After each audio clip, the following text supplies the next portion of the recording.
Bon, alors, bonjour à toutes et à tous, en présentiel et aussi en ligne.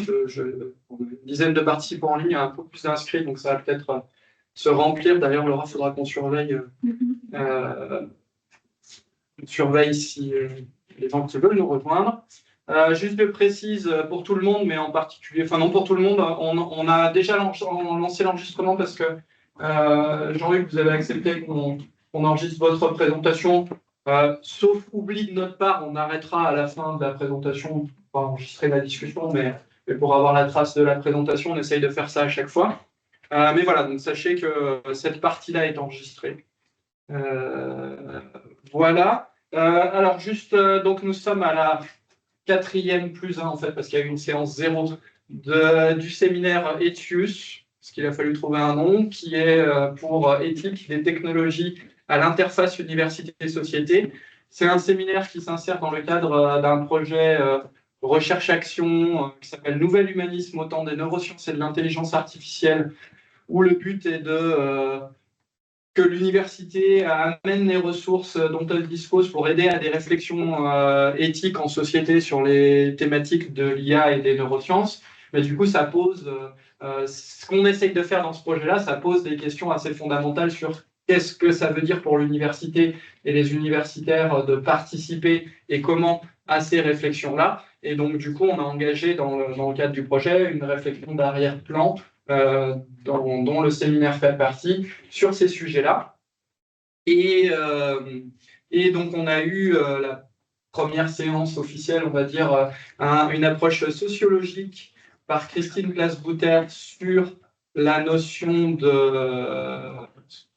d'empouvoirment, de capacity building, de trucs comme ça, empowerment en anglais, puisque c'est un petit peu ce qu'on essaye de faire dans le projet, et qui nous a donné beaucoup de perspectives historiques, notamment sur le fait, on entend beaucoup le terme empouvoirment ces 10 dernières années, mais en fait c'est quelque chose qui a une assez longue histoire, qu'il est intéressant de creuser. La deuxième séance, nous avons eu la chance de recevoir Hervé Marchal de l'Université de Bourgogne, qui est aussi dans la partie sociologique, mais qui nous est venu nous parler d'une approche sociologique qu'il a appelée l'ingénierie du sensible, qui est tournée justement pas seulement vers faire une sorte de photographie sociologique bien objective, dans un sens qu'on révisitera sûrement dans cette séance, mais objective dans le sens intuitif du terme de ce que pense la société, presque comme un sondage, mais au contraire de créer des lieux pour faire émerger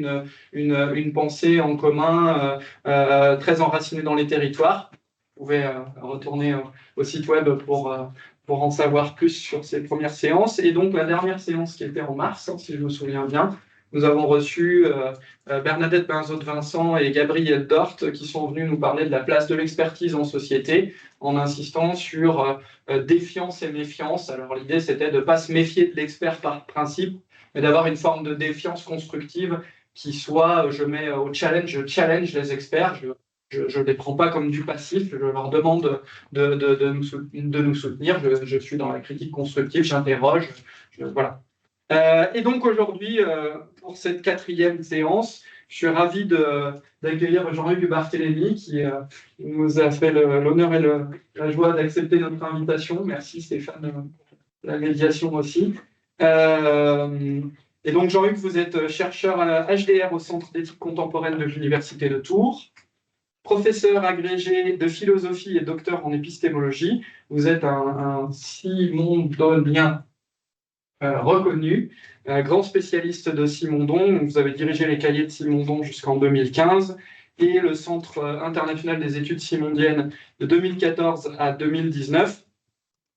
Vous avez écrit de nombreux ouvrages, notamment sur Simondon, mais aussi sur les sujets qui nous intéressent plus aujourd'hui. Donc je renvoie à la présentation du séminaire. On a une petite bibliographie qu'on ne peut que recommander.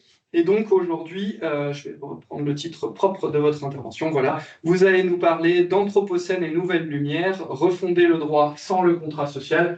Je pense qu'on peut se donner 50 minutes de présentation, quelque chose comme ça, et puis après on échange. Donc merci beaucoup et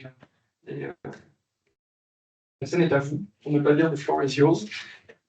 Merci Mathieu, merci pour l'invitation.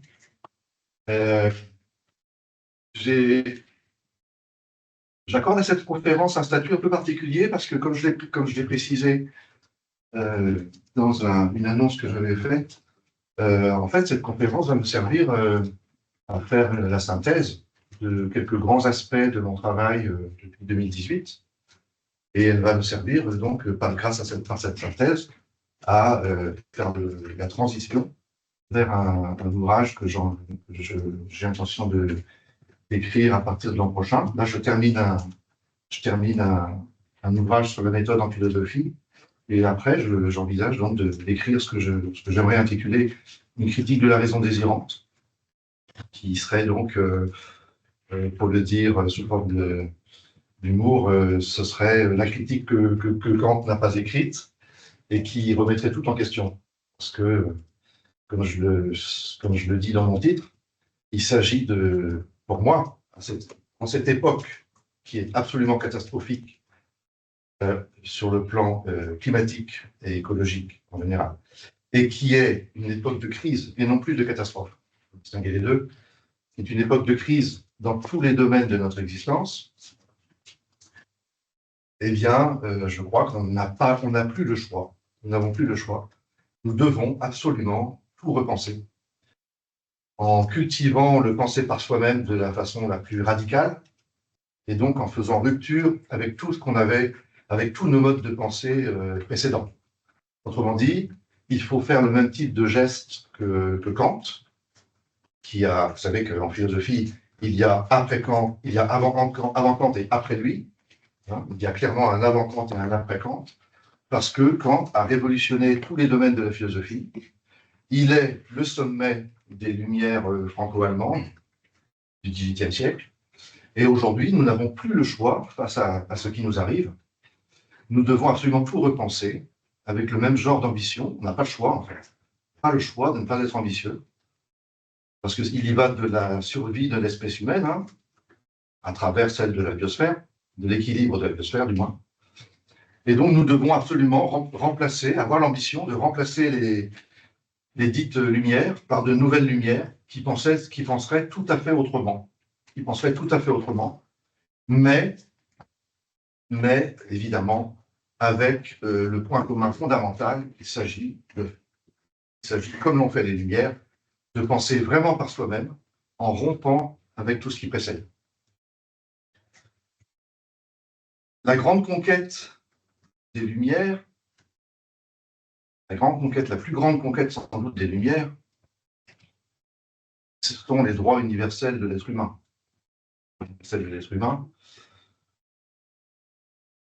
Rousseau est celui qui, dans du contrat social, a refondé philosophiquement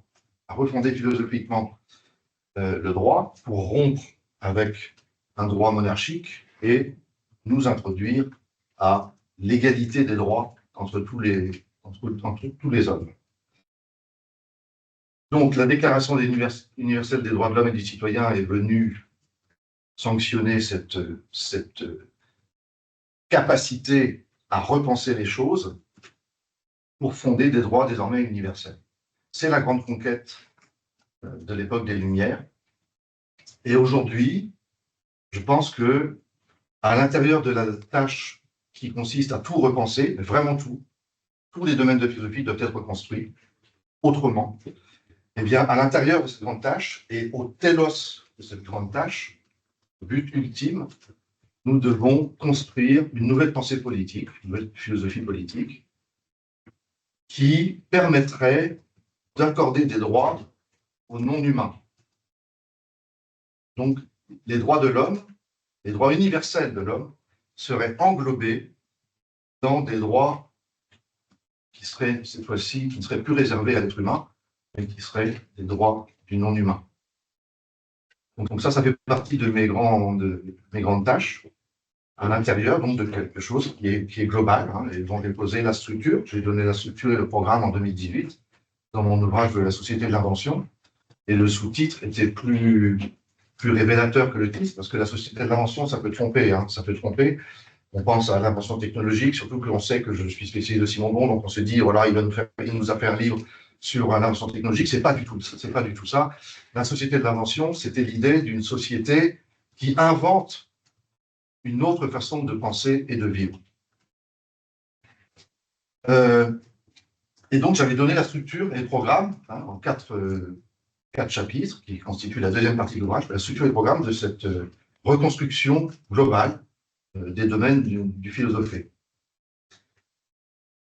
D'ailleurs, à l'intérieur de cette ambition, je tiens aujourd'hui, puisque cette ambition a un statut un peu particulier pour moi, je tiens à la dédier à la mémoire de Bernard Stiegler, qui a été mon ami pendant 20 ans. On s'est fâché les dernières années de sa vie, mais aujourd'hui, il me manque de plus en plus, et je crois de plus en plus qu'il avait raison de dire que depuis 40 ans, nous sommes progressivement entrés de façon de plus en plus marquée dans l'époque de ce qu'il appelait la bêtise systémique.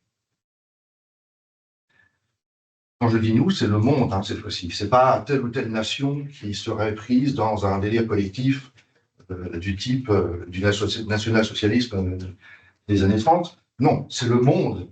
C'est le monde humain. Quand on parle d'ailleurs de mondialisation, c'est l'ultime résultat de la mondialisation, cette bêtise systémique pensée par Stiegler. Mais quand on parle de mondialisation, en fait, on devrait plutôt parler de occidentalisation hétérogène du monde. Occidentalisation hétérogène, donc à des degrés divers selon les régions du monde. Et voilà, je suis convaincu qu'il avait vraiment raison de parler d'une bêtise systémique qui touche la planète entière aujourd'hui. Et moi, j'essaie de repenser à ma manière cette bêtise systémique face à laquelle il faut absolument tout repenser. Parce que cette bêtise systémique elle touche tout le monde. Bernard était le premier à le dire, elle le touchait lui-même, elle touche tout le monde, et il y a un déficit de questionnement critique par rapport à nos modes habituels de pensée. Et nous avons absolument besoin d'un nouveau type de réflexivité renforcée, ce que j'appelle une archi-réflexivité, qui questionne ce qui n'a jamais été questionné dans le fonctionnement habituel du philosophe. Alors, avant d'en venir à mon propos proprement dit, je précise tout de suite ce que j'appelle crise de la réflexivité, puisque ce que Bernard appelait la bêtise systémique, moi je l'appelle crise de réflexivité.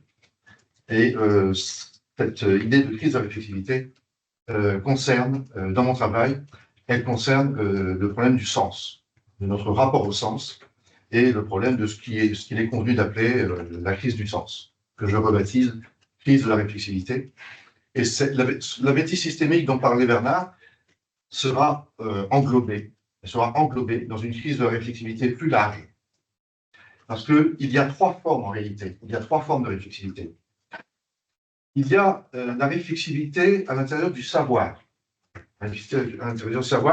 Et cette réflexivité, elle a d'ailleurs été très bien incarnée par les Lumières, elle a été extrêmement bien incarnée par les Lumières, qui ont écrit la première encyclopédie. Autrement dit, ils ont fait preuve d'une réflexivité capable de synthétiser les savoirs. Ils ont fait la synthèse des savoirs par un acte de réflexivité. Nous, aujourd'hui, nous avons une crise de cette réflexivité dans le domaine de la connaissance, puisqu'il n'y a plus aucun philosophe capable de proposer cette ambition d'une synthèse des savoirs. Ce qui d'ailleurs est évidemment un défi aujourd'hui. C'est un défi absolument gigantesque. On ne voit même pas comment un seul philosophe pourrait le faire, mais on a besoin. Alors des gens comme Edgar Morin, avec sa systémique, ont tenté des formes de synthèse des savoirs. Mais il faut aller. Nous avons besoin d'un geste plus ample, plus ambitieux, peut-être collectif, d'une véritable nouvelle synthèse des savoirs dont le philosophe a la charge. Lui qui n'est pas dans le savoir, et ça j'y insisterai, le philosophe n'a pas à être dans le savoir, il a autre chose à faire. Mais lui qui n'est pas dans le savoir, il a à faire cette synthèse des savoirs, alors que les sciences, elles ont à connaître, chacune étant spécialisée dans un domaine précis du réel. Nous avons une autre crise de la réflexivité, parce que la réflexivité possède en fait trois modes différents. Nous avons une autre crise de réflexivité qui touche tout le monde, et pas seulement les politiques. On parle souvent de cette crise spécifique dans le monde politique, mais elle touche tout le monde, c'est la crise de la réflexivité axiologique, et non plus gnoséologique ou cognitive. Cette fois-ci, c'est le domaine des valeurs. Nous avons un problème de crise de réflexivité dans le domaine des valeurs, puisque nous sommes dans une crise de ce qu'on appelle l'exemplarité. Crise de l'exemplarité. Alors, elle touche évidemment beaucoup le monde politique. C'est ce qui, d'ailleurs, participe au discrédit de la démocratie. Ça participe beaucoup au discrédit de la démocratie, le fait que nos politiques soient de plus en plus incapables d'incarner les valeurs qu'ils prônent, incarner eux-mêmes dans leur comportement les valeurs qu'ils prônent. Et donc, nous avons à faire face aujourd'hui à une crise de la réflexivité axiologique, donc une crise de l'exemplarité. Je précise ici d'ailleurs que je prends le mot exemplarité, non pas dans son sens sans doute le plus courant, puisque le sens le plus courant est un sens un petit peu idéaliste, un petit peu utopiste. Le sens le plus courant de l'exemplarité, ça consisterait à donner un exemple qui serait parfait. Elle serait exemplaire au sens d'être parfait dans ce que l'on propose aux autres. Moi, je ne prends pas l'exemplarité en ce sens-là. Je prends l'exemplarité en sens de la capacité simplement à incarner soi-même les valeurs que l'on prétend transmettre et les principes que l'on demande aux autres de respecter. Donc, c'est moins ambitieux que l'incarnation parfaite. Et nous avons une troisième crise de la réflexivité, donc troisième crise dans le troisième mode de réflexivité, c'est la crise des idéologies politico-économiques. Alors, la crise des idéologies politico-économiques, elle est une crise de la réflexivité dans la dimension non plus du savoir, non plus des valeurs, mais dans la dimension de ce que j'appelle la satisfaction des besoins par la production, par le système de la production. Donc, c'est la dimension politico-économique. Nous avons une crise de l'exemplarité, qui se traduit dans ce domaine-là, la satisfaction des besoins, ça se traduit par une crise des idéologies politico-économiques. Nous n'avons plus d'idéologie politico-économique, nous n'avons plus. Le marxisme s'est effondré, le capitalisme est en train de révéler ses limites fondamentales qui n'étaient pas celles que Marx avait prédites. Marx prédisait l'autocontradiction, l'auto-effondrement, l'auto-abolition du capitalisme. Ce n'est pas cela qui s'est produit. Ce qui se produit actuellement, c'est bien plutôt le fait que le capitalisme, devenu consumérisme néolibéral, je précise d'ailleurs que ce qu'on appelle consumérisme, c'est la nouvelle forme du capitalisme en tant que système économique, comme on dit économique, tandis que le néolibéralisme, c'est le capitalisme en tant que pensée politique accompagnant ce système économique et l'entérinant. Donc la complicité entre consumérisme et néolibéralisme, cette nouvelle forme donc, double du capitalisme, nous conduit aujourd'hui à une destruction de plus en plus marquée de l'équilibre biosphérique. Et donc, ce qui se passe n'est absolument pas l'autodestruction du capitalisme prédit par Marx. Ce qui se passe, c'est la destruction de l'équilibre biosphérique par le capitalisme, qui risque bien d'entraîner la destruction de l'avenir de l'humanité. Donc ce n'est pas du tout une autodestruction du capitalisme, mais une destruction de notre avenir par le capitalisme dans sa nouvelle forme. Et lorsque Bernard Stiegler disait que la bêtise systémique était désormais régnante et qu'il précisait à l'occasion qu'elle avait pris sa source il y a 40 ans dans l'avènement du néolibéralisme, avec le fameux mot d'ordre de Margaret Thatcher, il n'y a pas d'alternative à ce que nous faisons. Eh bien, lorsqu'il disait cela, il percevait le fait que ce qui s'est passé dans les années 80, est en fait la radicalisation d'une évolution du capitalisme, c'est sa radicalisation, sous une forme qui va révéler à tout le monde le fait que l'activité humaine a pris un tel pouvoir sur la planète, sur l'équilibre biosphérique, et sous des formes tellement nocives pour cet équilibre, que l'humanité est devenue son pire ennemi, et l'ennemi de la vie sur Terre. D'où la notion d'anthropocène qui a surgi ces dernières années, hein, depuis 2000, hein, elle a surgi comme étant la prise de conscience que nous étions désormais hein, un facteur géologique décisif. La catastrophe écologique, qui elle-même a été favorisée par la crise trimodale, de la réflexivité, et ultimement favorisée par le système néolibéral et consumériste, eh bien cette catastrophe écologique nous a fait prendre conscience de notre pouvoir à l'échelle géologique elle-même.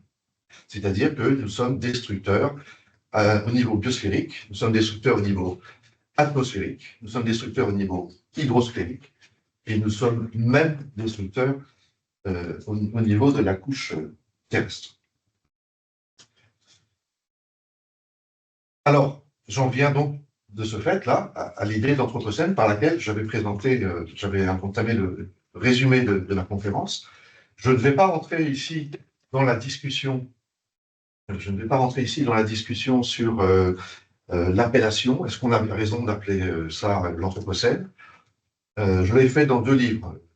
Je l'ai fait dans Ego Alter, dont le sous-titre était Dialogue. C'était un dialogue entre 3 personnages. On peut réhabiliter le dialogue en philosophie parce qu'il avait disparu, ainsi dire. Et il me semblait que pour rendre le propos plus pédagogique et pour aussi répondre à des malentendus que j'avais constatés sur ce que j'avais dit dans la société d'invention, la forme du dialogue était une bonne solution. Et donc, dans ce livre, dont le sous-titre est Dialogue pour l'avenir de la Terre, j'avais abordé cette question de l'appellation de l'anthropocène et de la façon dont on pourrait éventuellement le renommer. Et puis, j'y suis revenu dans le manifeste pour l'écologie humaine chez Actes Sud. Moi, il me semble que, évidemment, l'anthropocène, si ça consiste à dire que c'est l'espèce humaine qui est la cause du problème, non, bien sûr que non. Voilà. Est-ce qu'il faut pour autant refuser la notion? On peut l'accepter dans la mesure où ce n'est pas une autre espèce qui est la cause, c'est bien l'espèce humaine à travers sa partie industrialisée et grandissante. Voilà.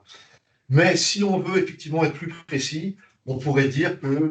Alors, il y a des historiens qui m'intéressent beaucoup et que vous connaissez, sont Christophe Bonneuil et André Freitos, qui ont écrit l'événement Anthropocène, qui pour moi est un ouvrage important. J'ai trouvé la consolidation par les historiens d'une thèse que j'avais défendue dans la Société de l'Invention, parce que moi j'ai découvert leur livre juste 1 an après, et c'était la thèse que le problème, la véritable cause de l'Anthropocène, je disais que la véritable cause de l'Anthropocène, c'est le désir incapable de se différencier du besoin, hein, se prend pour un besoin, hein, de plus en plus incapable de se différencier du besoin. Donc cette spirale du désir humain, favorisée par le capitalisme dans son devenir, et donc, à travers la validation que j'ai trouvée de cette thèse dans leur livre, on pourrait, avec eux, dire que l'Anthropocène est surtout un capitalocène.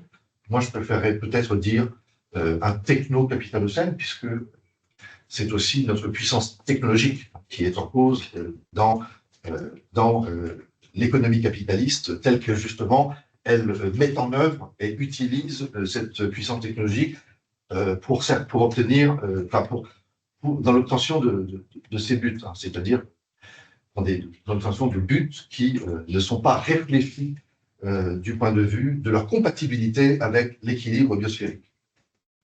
Donc, on pourrait parler de techno-capitalocène, on peut aussi parler d'occidentalocène, bien sûr, si on considère que la mondialisation est surtout une occidentalisation hétérogène du monde.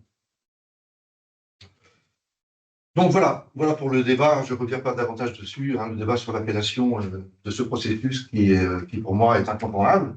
La notion d'anthropocène peut tout à fait être considérée, je pense, comme la notion nouvelle, la grande notion nouvelle qui permet à la philosophie de se réinventer à travers les enjeux écologiques.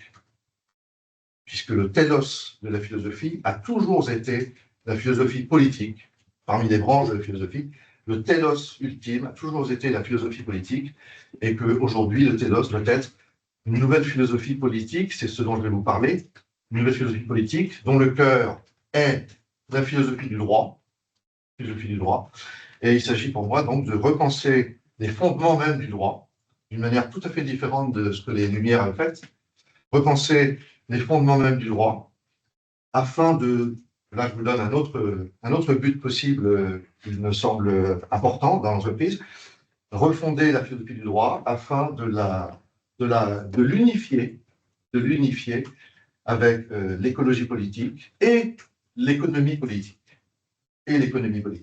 Parce que l'économie politique, je la distingue, je la distingue de l'économie. L'économie politique, elle est normative. Elle est normative, elle nous dit ce que l'on devrait faire, et donc elle engage la question des fins, des buts qui doivent être celles de l'humain. Donc je distingue fondamentalement économie politique et économie, et de ce fait, l'économie politique relève du débat philosophique. Elle relève du débat philosophique, et elle doit être unifiée avec l'écologie politique, aujourd'hui absolument incontournable, et elle doit être unifiée aussi avec la philosophie du droit, puisque alors là, bien sûr, je fais partie des rares qui considèrent qu'aujourd'hui, il est très important de refonder le droit. Nous ne sommes pas nombreux à le dire. Corinne Pelluchon le fait. Elle a proposé de nouveaux fondements pour le droit. Elle reste dans la théorie du contrat social. Elle propose une nouvelle version de la théorie du contrat social afin de refonder le droit et d'accorder des droits aux non-humains. Et je vais vous parler du débat que j'ai avec elle là-dessus, puisque personnellement, je considère que si on veut donner des droits aux non-humains, on doit refonder le droit en quittant la théorie du contrat social, puisque pour moi, la théorie du contrat social, elle est enfermée dans une logique, qui est la logique suivante. Seuls les êtres contractants peuvent avoir des droits. Donc, si du point de vue philosophique, on veut refonder les droits pour accorder des droits au non-humain lui-même, il me semble qu'on est condamné à inventer véritablement un nouveau mode de fondation, à quitter la théorie du contrat social, qui est la grande tradition philosophique pour fonder le droit. Alors je précise à cet égard d'ailleurs que si les philosophes sont très frileux, très frileux, par rapport à cette ambition de refonder le droit, ce n'est peut-être pas parce qu'ils n'ont pas conscience qu'il faudrait le faire. Je pense que beaucoup ont conscience que nous sommes à une époque où les enjeux sont tellement radicaux et profonds qu'on a besoin de refonder le droit. Je pense qu'ils en ont conscience. Je pense que s'ils ne se lancent pas dans l'entreprise, c'est parce que d'une part, c'est une ambition qui ferait qu'on prétend faire ce que les Lumières elles-mêmes ont fait, en fait. Donc ça veut dire que c'est de la prétention, a priori. Tant qu'on n'a pas validé la capacité à réaliser l'ambition, c'est de la prétention et non pas de la simple ambition. Et puis il y a un deuxième obstacle.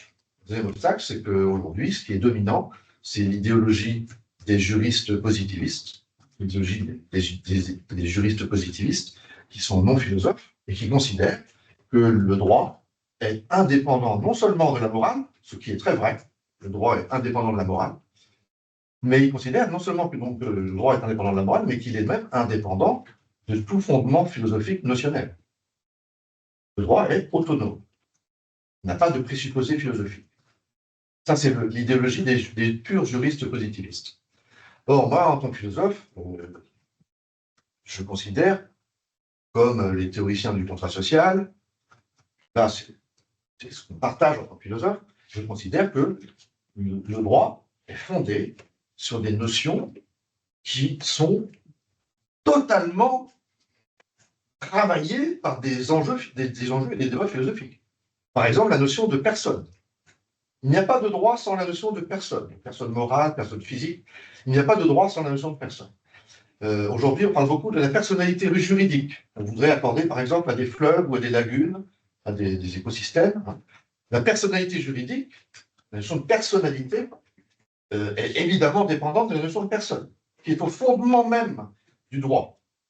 Et la notion de personne, c'est une notion fondamentalement philosophique. C'est une notion fondamentalement philosophique. Et mon geste propre consiste à vouloir s'en débarrasser. Je ne veux plus avoir besoin de la notion de personne pour fonder le droit. Et c'est pourquoi, d'ailleurs, je ne suis pas dans l'optique d'accorder une personnalité juridique à un fleuve. Je suis dans une optique qui consistera à accorder des droits aux non-humains d'une façon tout autre. Alors, je vais évidemment vous parler aujourd'hui de cette nouvelle façon de penser les choses. Vous l'aurez deviné, il y a aussi dans cette radicalité de l'entreprise, il y a une question qui va surgir, mais je ne la fais pas surgir au début, parce que ça, si vous voulez, c'est le point le plus fondamental, le plus difficile, et donc du point de vue pédagogique, ça ne peut pas venir au début, mais par contre, c'est vrai que dans l'ordre de la construction philosophique, ça vient au début parce que c'est le plus fondamental. Je vous l'ai annoncé tout à l'heure, il y a la question du sens. La question du sens, j'ai parlé de la crise du sens, que je repense comme une crise de la réflexivité. Eh bien, la question du sens, dans ma construction philosophique personnelle, qui est étagée, eh bien, la question du sens vient en premier. La question est celle de mon rapport d'individu philosophant, c'est ça que j'appelle l'archi-réflexivité, mon rapport d'individu philosophant au sens, à travers la signification que je manipule. Et une fois que j'ai revisité cette question fondamentale du sens, je peux en tirer, en faire sortir de nouveaux fondements, d'une part pour la philosophie du droit, et à travers elle pour le droit. Je peux aussi en faire sortir une nouvelle ontologie qui n'est donc plus, qui ne vient plus en premier, elle est traduction seconde, hein, comme la philosophie du droit, et je peux en faire sortir également une philosophie que j'appelle la philosophie de l'éducation axiologique. Philosophie de l'éducation axiologique, pédagogico-axiologique, c'est-à-dire la question de la transmission des valeurs en les incarnant. Transmission des valeurs que nous prétendons incarner et des principes que nous prétendons appliquer. Et donc, ça fait que là, on a trois branches qui sortent de ce nouveau fondement qui, lui, est la question du sens et de mon rapport au sens. Donc, je fonde tout sur une simple connaissance de soi. Simple connaissance de soi. Et cette connaissance de soi n'est absolument pas une connaissance proprement dite. Donc, je distingue totalement la philosophie d'une ambition de connaissance proprement dite. Je ne suis pas dans le savoir, pas du tout. Je ne suis absolument plus dans le savoir. Je suis dans une simple connaissance, entre guillemets, de moi-même dans ma finitude. Dans ma finitude. Parce que j'essaie de penser en quoi le sens que je manipule me fait. Je ne suis pas ma propre origine. Je ne suis pas ma propre origine. Et nous avons tous spontanément, alors là, je vous précise un petit peu les choses, mais après je n'y reviendrai éventuellement qu'à la fin, hein, parce que c'est vraiment sur les choses les plus difficiles, mais il faut savoir que tout ce que je fais pour refonder le droit, par exemple, ça sort de ça. C'est un système de traduction. Donc, simplement pour préciser juste rapidement la chose, j'essaie de penser en quoi le sens auquel j'ai affaire à travers les significations que je manipule, en quoi ce sens me fait. Donc, je pense en quoi je ne suis pas originaire. Et ce n'est pas une connaissance proprement dite, puisque mon objet est un non-objet. Il n'est pas devant moi, il est en train de s'individuer en moi. Voilà, donc je revisite la question de la connaissance de soi, et je soutiens que depuis Socrate, elle avait été abandonnée dans sa modestie. C'est-à-dire que toutes les formes de connaissance de soi proposées depuis Platon ont été d'une ambition radicale. Depuis Platon, les philosophes ont appelé connaissance de soi-même ce qui serait un savoir suprême au-delà des sciences. Moi, au contraire, je construis une connaissance, entre guillemets, de soi-même, qui n'est pas une connaissance proprement dite, et qui sera le fondement de tout ce que je fais ensuite. Et par exemple, l'ontologie, qui va sortir de ma nouvelle connaissance, ma simple connaissance de moi-même, cette ontologie n'est pas une connaissance de ce qui est, elle est la traduction seconde de ma simple connaissance de moi-même, et elle est proposée aux sciences qui en disposent. Les sciences sont la connaissance. Le philosophe ne peut que proposer une ontologie qui aura quelle vertu? Elle aura juste la vertu d'une vision globale. Une vision globale qu'aucune science ne peut posséder, puisque les sciences ont besoin de se spécialiser avec son objet propre et sa méthode propre, chacune. Une vision globale unifiante pour les domaines de réalité. Mais elle est proposée aux sciences. Et tout ce qu'elle devra proposer sera d'une part la traduction de ce qui aurait été fait au niveau premier de mon rapport au sens, et d'autre part, deuxième critère, tout ce que la ontologie proposera devra être affirmée à la condition que les sciences ne l'interdisent pas. À la condition que les sciences ne s'y opposent pas, parce qu'elles ont déjà découvert. Donc je suis soumis à ce que j'appelle une transcendance, qui est le savoir scientifique. Et moi, je ne suis que philosophe. Et je suis là pour penser ma finitude, à une époque où ce qui manque, pour moi, c'est notre conscience de la finitude. Si nous détruisons la planète, c'est parce que nous n'avons plus conscience de notre finitude. De même que nos désirs sont devenus infinis. Nos désirs sont devenus infinis et incapables de se distinguer des besoins. Ils se prennent pour des besoins. Et ils sont devenus une véritable spirale destructrice. Nous ne sommes plus conscients de notre finitude. Et les transhumanistes sont l'incarnation la plus totale, la plus dingue de cette non-conscience de la finitude. Le transhumanisme, dans sa veine la plus dure, hein, incarnée par Kurzweil, a pour rêve de nous rendre immortels. Elon Musk, sans évoquer cette question, nous dit que son projet, c'est d'aller vivre ailleurs. Ils sont dans un oubli de notre finitude. Et par exemple, je vous donne un exemple, ils envisagent d'une part donc, de reconstruire l'homme technologiquement, jusqu'à éventuellement le rendre immortel, le reconstruire technologiquement. Ça voudrait dire que l'homme, qui pourtant est un produit de l'évolution des espèces, de l'évolution animale, l'homme serait donc l'unique espèce capable de se reconstruire, de se recréer en rupture avec toute l'évolution des espèces. Ils prétendent être évolutionnistes, mais ils ne peuvent pas l'être. Ils sont en rupture avec la logique de l'évolution des espèces. Ils ne peuvent pas être évolutionnistes. Ils veulent faire rupture dans un processus évolutif, ils veulent être leur propre créateur. C'est une théologie inversée. Le transhumanisme est une théologie inversée. Et c'est pour ça que c'est délirant. Vouloir aller vivre sur une autre planète, par ailleurs, ça indique bien que non seulement c'est un oubli de notre finitude, mais c'est également une absence totale de considération pour l'humanité qui va rester vivre dans les conditions terrestres.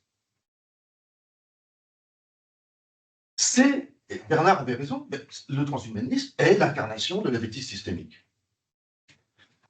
Alors moi, la question fondamentale, c'est celle de ma finitude, parce que je pense que si nous voulons pouvoir créer une nouvelle pensée fondamentalement écologique, donc compatible avec la question fondamentale aujourd'hui de l'équilibre de la biosphère, nous devons d'abord construire une sorte d'écologie du sens qui est en crise, et plus généralement une écologie humaine.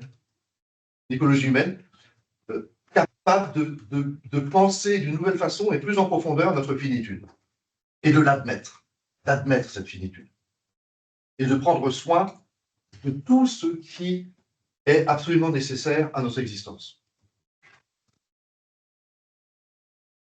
Alors, je voulais préciser aussi, avant de revenir sur donc, ce qui va devenir désormais le focus de mon propos pour aujourd'hui, la question des fondements du droit, si vous avez des remarques ou des réactions, je pense que ça pourrait être intéressant et vivant d'intervenir tout de suite. On peut aussi faire ça. Hein. Ouais, pourquoi pas. Parce que je voulais réagir. Oui, si tu veux ne pas attendre, oui, tu peux intervenir. Moi, je contrôlerai le temps si on fait ça pour permettre, on va dire, un quart d'heure, 20 minutes, pas plus de discussion tout de suite. Désolé, mais on n'arrêtera pas l'enregistrement, on coupera avant de mettre sur YouTube, mais si on l'arrête, je suis sûr que je vais oublier de le remettre. Donc voilà, donc sachez que vous serez enregistré de manière privée pour nous si vous intervenez maintenant, sans vouloir freiner. Ça va permettre d'autoréguler la figure de bruit. Je fais juste la suggestion au cas où. Peut-être qu'il y a des questions aussi de compréhension à ce stade-là, parce qu'on est passé par aussi une petite partie aussi. Sinon, ça aura peut-être besoin de maturer et puis ça va sortir. La finitude que vous évoquez, ça fait partie des sujets qui ont été évoqués dans le cadre du projet Nouvel Humanisme au temps des neurosciences et de l'intelligence artificielle par les participants et qui pourraient être mis en lumière dans la synthèse. Oui, c'est vrai qu'il y a eu une partie sur les technologie de la santé, on va dire, Oui. et où ça s'oppose souvent à mais tous les défauts ou toutes les faiblesses ne sont pas forcément. C'est toujours délicat ça, mais les gens, ça remonte quand même un peu. Tout n'est pas à nier parce que sinon on va se nier nous-mêmes, quoi. C'est ce qui remonte un peu intuitivement aussi. Enfin, je pense qu'il y a une réceptivité de ça implicitement quand même chez beaucoup de gens. Par rapport à la fin de vie, Oui. on accepte qu'il y a un début et une fin. Mm. Par rapport à l'hyperconsommation, on accepte de pouvoir être repu. Et on décline comme ça. Ça implique une forme de tempérance. Oui, absolument. D'ailleurs, ça me fait penser, j'ai dit que j'étais soumis à la transcendance du savoir scientifique, mais je suis soumis à deux autres transcendances. Hein. Parce que quand je vous ai parlé de la crise du sens, hein, et que je rebaptise crise de la réflexivité, et qui existe sous trois formes, hein, trois modes, eh bien, les trois modes de cette crise de la réflexivité correspondent aux trois grandes dimensions de notre existence. Hein. Qu'est-ce que nous faisons dans notre existence? Nous satisfaisons des besoins par un système de production. Nous nous informons sur le réel, en vue d'une connaissance si possible. Et puis, nous transmettons des valeurs. D'abord à nos enfants, mais pas seulement. Hein. En incarnant des valeurs, on les transmet aux autres spontanément, sans y penser. Donc voilà les trois grandes dimensions de notre existence. Et ces trois dimensions correspondent respectivement aux trois modes de la crise de la réflexivité dont j'ai parlé. Et il se trouve que dans la problématique fondamentale sur la question de mon rapport au sens, je dégage le fait que le faire sens de n'importe quoi, par exemple ça, bouteille, art, table, ordinateur, liberté, concept, n'importe quoi, n'importe quelle signification, fait sens selon ces trois dimensions. Les trois dimensions de notre existence, qui sont toutes en crise, à travers les trois crises de la réflexivité, ces trois dimensions de notre existence correspondent exactement aux trois dimensions du faire sens de n'importe quoi. Ça, par exemple, c'est quelque chose qui va me permettre de satisfaire des besoins. Mais ça peut aussi être un objet de connaissance, bien sûr. Et puis ça peut aussi véhiculer des valeurs. N'importe quoi est concerné.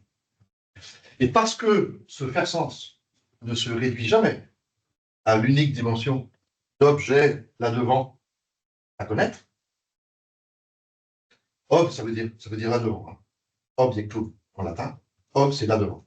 Parce que ce faire sens-là est tridimensionnel, ne se réduit jamais à l'objectum, là-devant, alors il peut me faire. Il n'est pas là-devant. Il est à la fois extérieur à moi, à travers notamment la langue et le système technique qui font interface. Hein, je vous en parlerai aussi. Donc, ça, c'est une question très intéressante que je développe à partir des travaux de Leroy-Gourhan sur la genèse de l'homme comme animal techno-langagier. Nous nous sommes reconstruits, nous sommes des primates reconstruits par un interface technique-langage, qui est un interface, voilà, un doublet, et vraiment une interface, c'est-à-dire interpénétration en fait. Alors, lui, il disait coordination, mais c'est en fait une interpénétration du langage et de la technique chez l'homme. C'est ça qui nous singularise en fait. Et cette interface, il est transcendant. La langue existe à l'extérieur de moi, le système technique existe à l'extérieur de moi, et en même temps, ça me fait. Ça s'individue en moi. Et ça me permet d'être un sujet pensant. Et donc, cette transcendance qui me fait, c'est ce à travers quoi le faire sens, lui, tridimensionnel, me fait. Chez l'animal, il n'y a pas la double transcendance technique-langage. Il y a la technique, les chimpanzés ont une forme de technique. Il y a le langage au sens large de système de communication. Mais il n'y a pas d'interpénétration des deux qui a provoqué la bascule, transformation de l'évolution en histoire. Et cette interface dont n'existant pas, le faire sens chez l'animal n'est pas quelque chose qu'il s'agirait de penser comme étant une transcendance qui me fait, transcendance s'individuant en moi. Le faire sens chez l'animal est commandé par sa constitution physiologique, action, perception, émotion. L'animal a trois dimensions. Il a trois dimensions, action, perception, émotion. Simondon avait pensé ça. Il n'avait pas pensé tout ce dont je vous parle aujourd'hui, parce qu'il, lui, il avait juste construit une pensée de la technique et une ontologie. Il n'avait pas pensé le problème du sens et de son rapport au sens. Il n'avait pas reconstruit la pensée politique et la pensée morale, ou la pensée des valeurs en général, La pensée éthique ou morale, elle est englobée par la pensée des valeurs qui est plus large. Il n'avait pas fait tout ça, il avait son ontologie, qui moi me plaît beaucoup parce qu'elle correspond grosso modo à l'ontologie dont j'ai besoin. C'est pour ça que j'ai travaillé tant sur lui.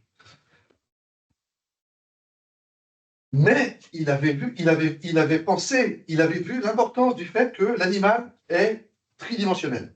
Action, perception, émotion. Et les trois dimensions dont je vous parle, trois dimensions de notre existence, satisfaction des besoins par la production, information, envie de connaître, et transmission de valeur, c'est quoi?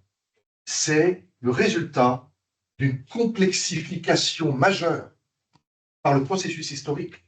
C'est une complexification majeure et par ce processus historique des trois dimensions de l'animal qui sont d'ailleurs toujours en nous. Nous sommes toujours dans action, perception, émotion.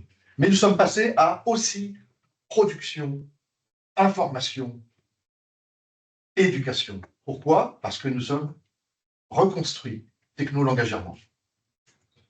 Vous voulez intervenir Je vais avoir une intervention, je lirai en ligne.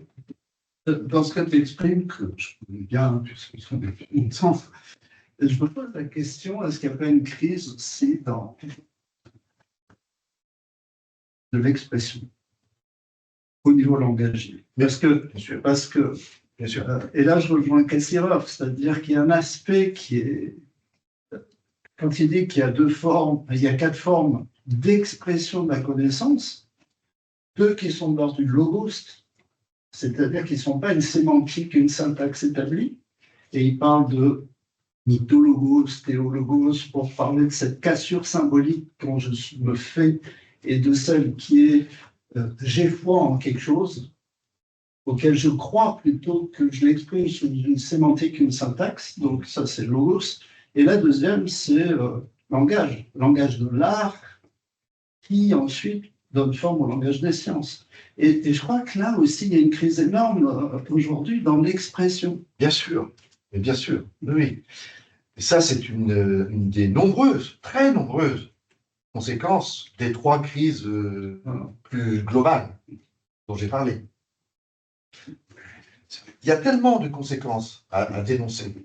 Nous sommes absolument submergés par les petites crises de ceci, de cela. Et moi, j'essaie de penser ce qui est global, évidemment. Le travail du philosophe, c'est de penser ce qui est global et de montrer que ce qu'on appelle la crise du sens a bien une réalité. Mais c'est une réalité complexe, tridimensionnelle, et qui est à la fois une crise de la réflexivité. Et que nous devons inventer une archi-réflexivité. Pour nous sauver de la crise de la réflexivité, nous devons inventer une archi-réflexivité. Une nouvelle forme du connais-toi toi-même, qui ne soit plus du tout dans une ambition de savoir. Le philosophe n'est pas là pour ça. Ça fait 2500 ans que le philosophe espère savoir, il n'a jamais réussi. Il peut juste connaître, entre guillemets, sa propre finitude. Du coup, on a une intervention en ligne, mais peut-être René Guichardon, si vous voulez prendre la parole pour poser votre question. Je ne pense pas que ça se télescope avec ce qui a été dit au début, donc ce sera peut-être plus que si je la lis. Donc, je vais la lire. Ah non, oui, peut-être pas. J'ai l'impression que c'est déconnecté. Bon, il y avait une remarque, mais du coup, franchement, le commentaire. Oui. Ah si, je vois qu'il écrit. Ça laisse penser à une écologie par degré de priorité. L'humain en lien avec le vivant, entre parenthèses, mais tous les vivants à partir des microbes et des insectes, fermez la parenthèse, puis avec une nature végétale et minérale. Point d'interrogation. Voilà. Ah oui, il a manqué le début, donc il ne veut pas interrompre. Oui, mais du coup, et notre écosystème avec les systèmes techniques. Et après, la question de Gunther Anders, selon qui la technique appartient forcément aux dominants, qui systématiquement abusent du pouvoir qu'ils en tirent. Oui. Alors, Gunther Anders, pour le dire tout de suite, Gunther Anders fait partie de ceux, parce que je ne l'ai pas encore lu, lui. Je l'ai mis de côté. Je l'ai mis en réserve. Et quand j'attaquerai le travail pour la critique de la raison désirante, il fait partie des auteurs que je veux lire. Mais évidemment, moi, j'ai une perspective totalement personnelle, hein, de reconstruction globale. et il va m'intéresser sur tel ou tel point, je le sais à l'avance de ce qu'on a pu m'en dire.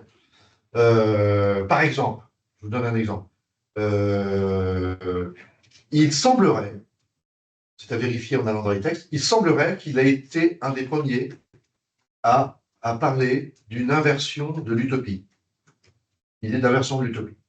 Et il se trouve que dans mon manifeste pour l'écologie humaine, et ça je l'ai fait sans savoir déjà que lui il avait parlé de ça, dans mon manifeste, j'ai soutenu qu'aujourd'hui ce qui se produit, ce n'est même pas une dystopie, ce n'est même pas une dystopie qui est en train de se préparer, c'est une inversion du sens de l'utopie.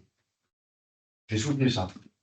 C'est-à-dire qu'aujourd'hui, le capitalisme, qui s'était tellement moqué du caractère utopique des pensées socialistes, eh bien ce capitalisme se révèle être quelque chose.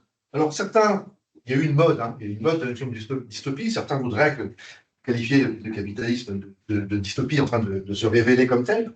Moi, je soutiens que c'est une utopie, sur un point précis, c'est une utopie au sens classique. C'est ce qui se révèle, premièrement.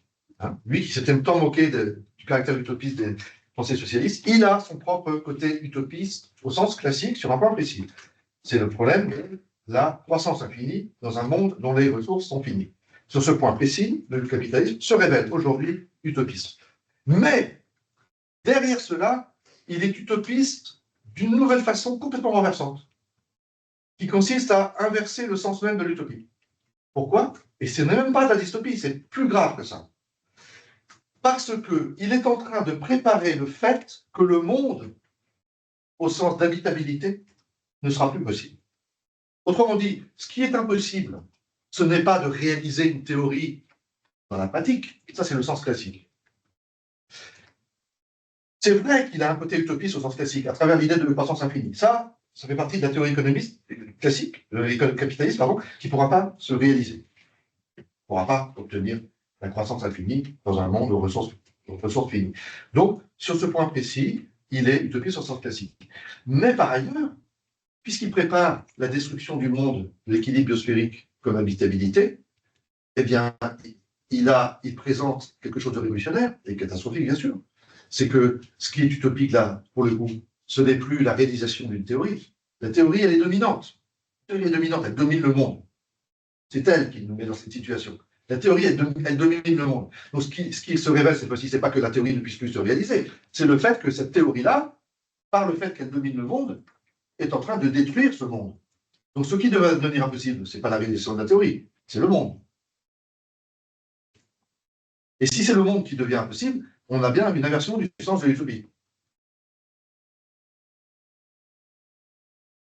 C'est pas une dystopie, parce que la dystopie, ça consiste non pas à détruire le monde, mais à rendre la vie infernale dans ce monde qui n'est pas détruit. Ça, c'est la dystopie.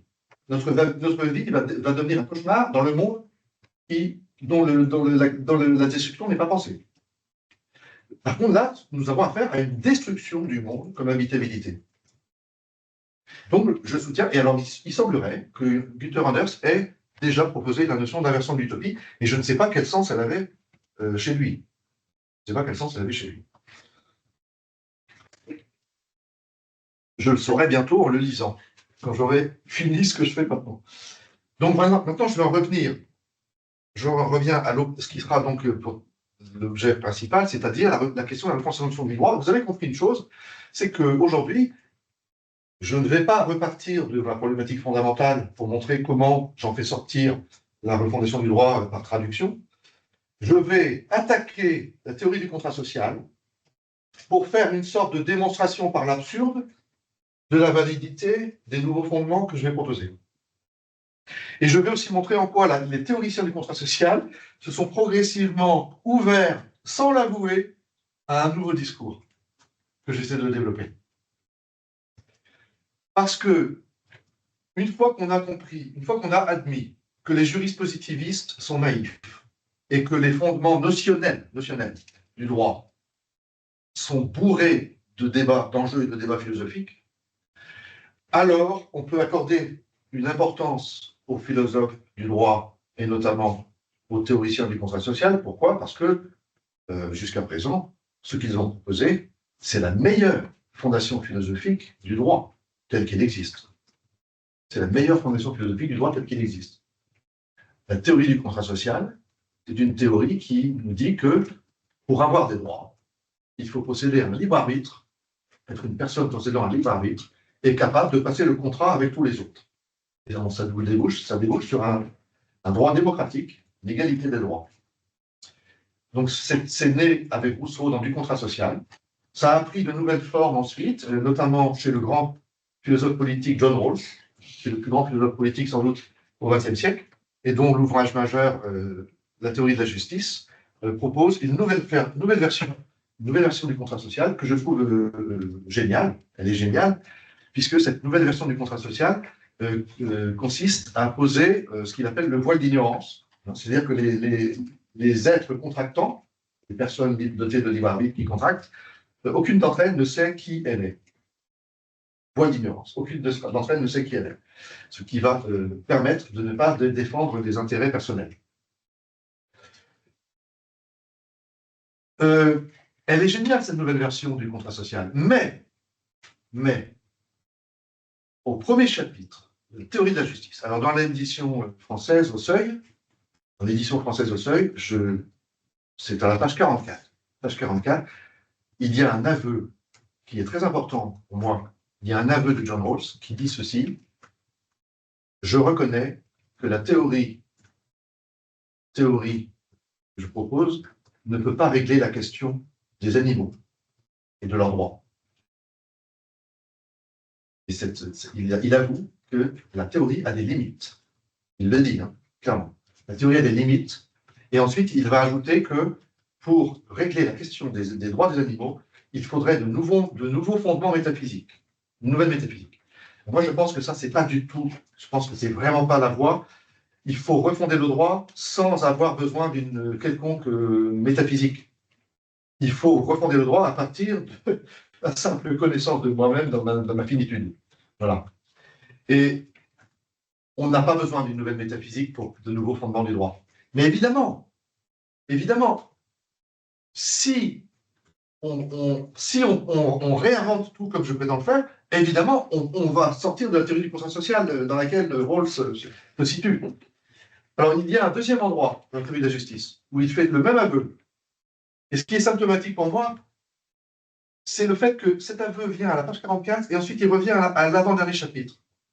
C'est comme si tout le livre était encadré par cet aveu qui prend deux formes et parce qu'à la fin du livre, à l'avant-dernier chapitre, il redit qu'il n'arrive pas, avec sa théorie, à régler la question des animaux. Parce qu'il sait que les animaux sont des êtres sensibles.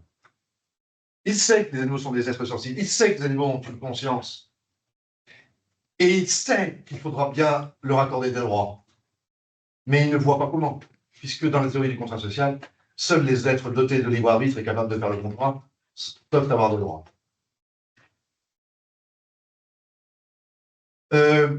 Corinne Pelluchon a voulu proposer une solution. Elle accorde un chapitre à John Rawls. Elle lui accorde un chapitre pour ensuite montrer en quoi elle peut aller plus loin que lui, évidemment.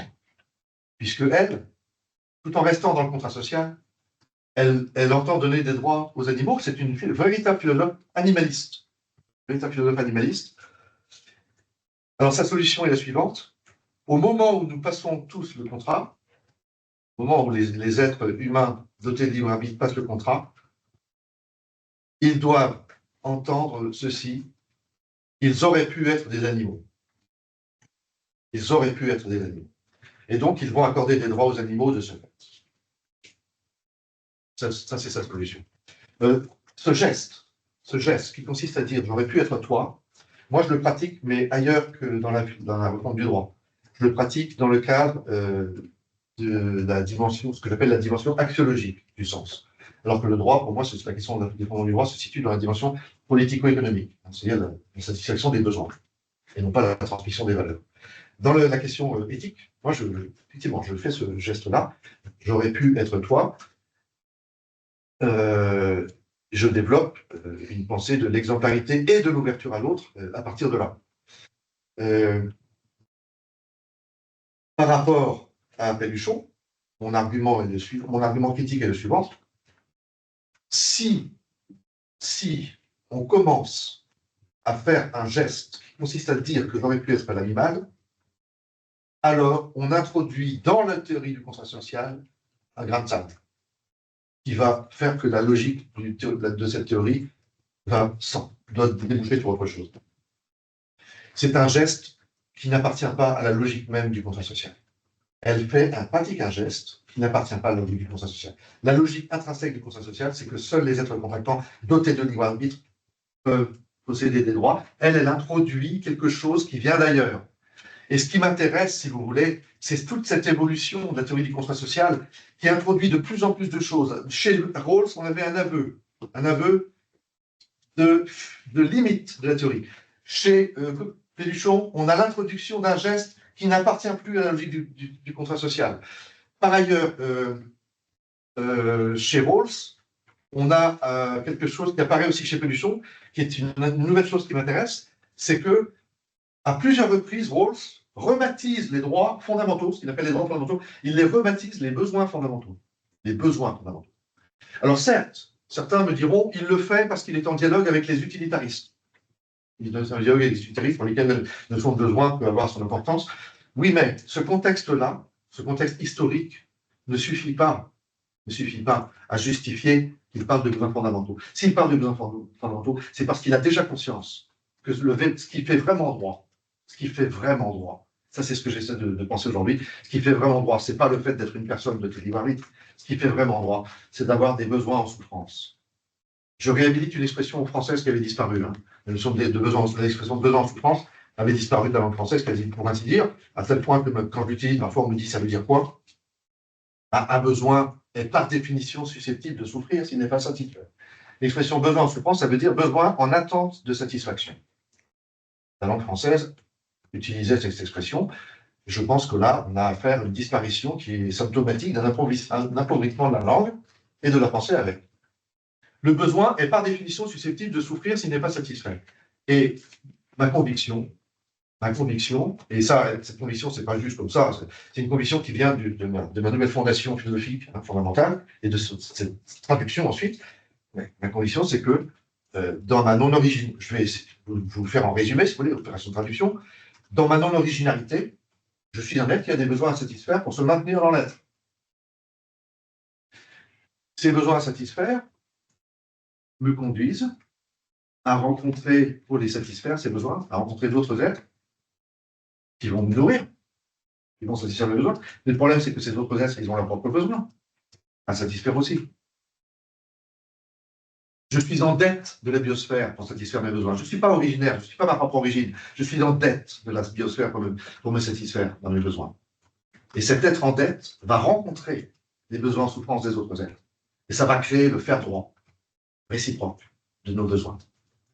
C'est la rencontre entre mon être en dette et les besoins en souffrance des autres êtres qui crée le faire droit de leurs besoins et réciproquement, bien sûr, puisque j'ai mes propres besoins et que eux aussi sont non originaires. Autrement dit, contrairement à ce que disait Kant, le sommet des Lumières, qui vient après Rousseau pour définir le droit, Kant vient après Rousseau pour définir le droit, du haut de son génie capable de tout repenser. Le droit est, pour Kant, le système de la compatibilité des libres arbitres des personnes morales. Système de la compatibilité des libres arbitres des personnes morales. Et moi, je remplace ça par le droit est le système.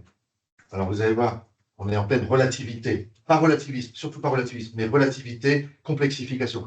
Le droit est le système de la plus grande compatibilité possible des besoins en souffrance de tous les êtres qui ont de tels besoins. Le système de la plus grande compatibilité possible des besoins en souffrance de tous les êtres qui ont de tels besoins.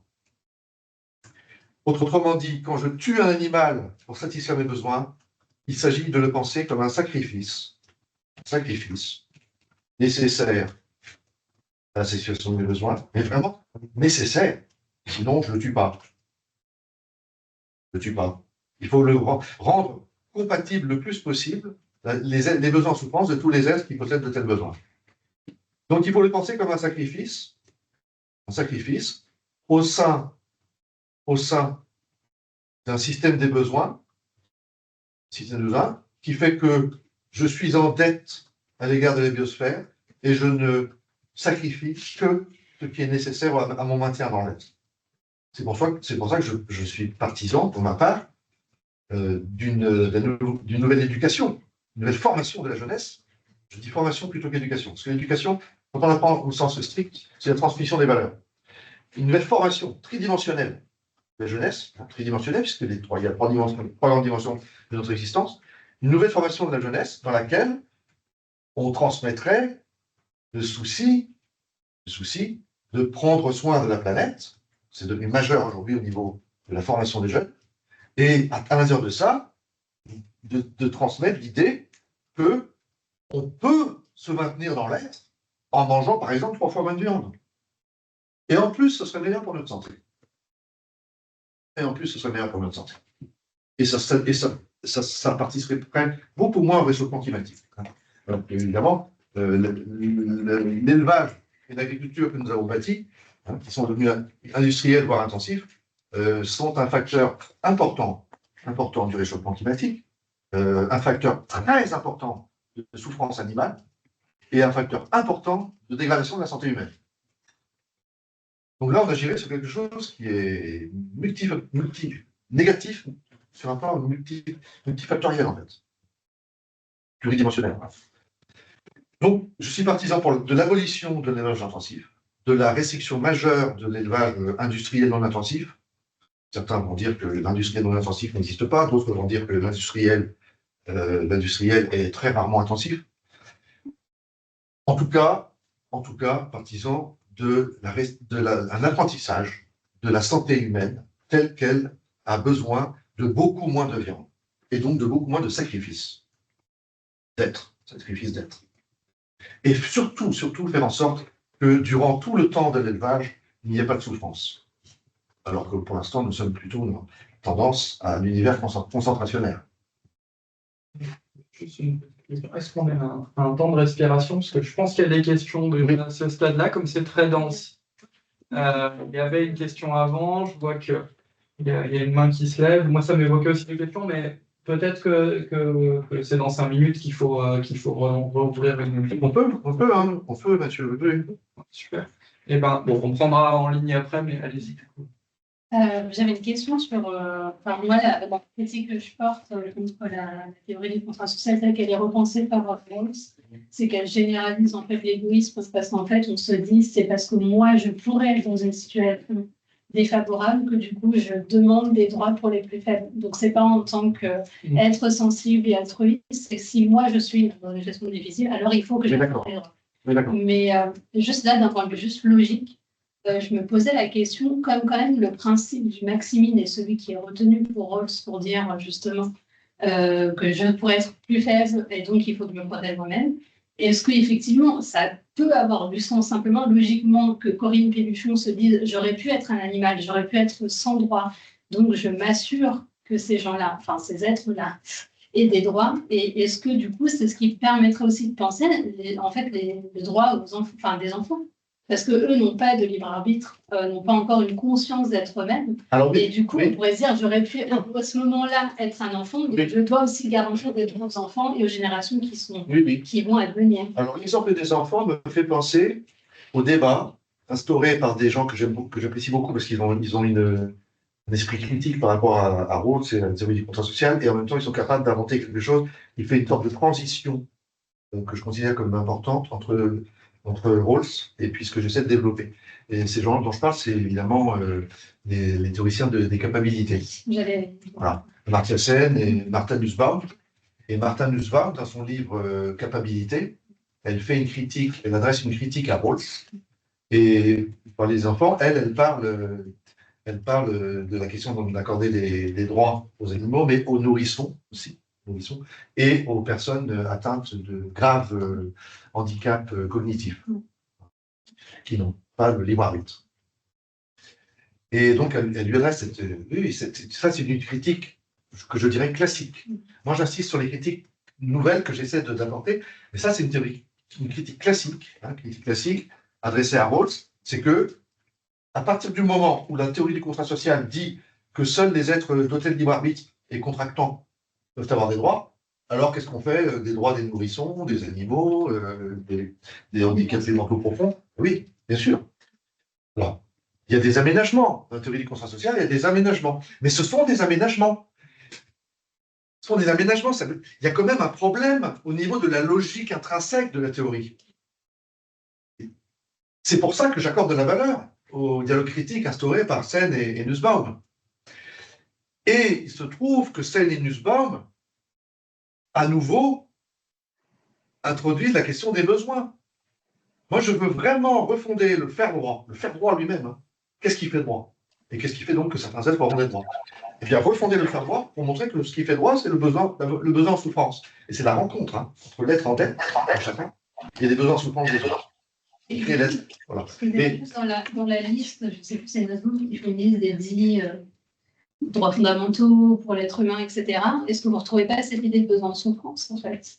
Et tant qu'il n'y a pas ces conditions-là, on ne peut pas garantir une viabilité. Oui, sauf que chez eux, il n'y a pas la fondation à partir d'une problématique fondamentale qui est, parce que, si vous voulez, la philosophie politique, chez ces théoriciens, elle est son propre sol. Or, moi j'essaie de montrer en quoi, si on fait ça, si on dit que la philosophie politique ne peut ne reposer que sur elle-même, si on fait ça, on prétend à une connaissance. Et on se rend originaire à son insu. On oublie de penser sa propre finitude, ce qui est le premier geste à faire. Mais ça, je n'en ai pas encore parlé. Hein. On n'est pas encore parlé, c'est tout le problème de ce que j'appelle le problème fondamental là, de mon rapport au centre et de l'objectivation des significations que je manipule. Et là, pour comprendre ça, il faut lire le paragraphe 13 de Sein und Zeit, Être étant de Heidegger, paragraphe 13. Et puis, il faut lire le dernier Wittgenstein. Ce sont éventuellement des précurseurs du questionnement vraiment archi-réflexif que je pratique là, qui est celui de mon rapport au sens, des significations que je manipule. Je soutiens que depuis Platon jusqu'à aujourd'hui, tous les individus philosophants se sont rendus originaires à leur insu. À leur insu. Parce qu'ils n'ont pas questionné leur rapport au sens à travers les significations qu'ils manipulent. Notre conscience humaine est l'objectif des significations qu'elle manipule. Toute conscience humaine est faite pour ça, est l'objectif des significations qu'elle manipule pour égaler les significations à table, pour les égaler à la chose, à la référence.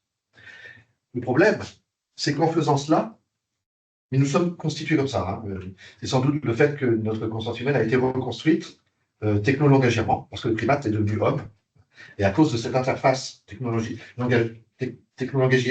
langue, système d'objets, qui est une transcendance individuelle en nous, notre conscience est devenue objectivante pour le sens, est devenue objectivante pour le pas de sens. Résultat, notre conscience, structurellement, elle efface sa non-originalité.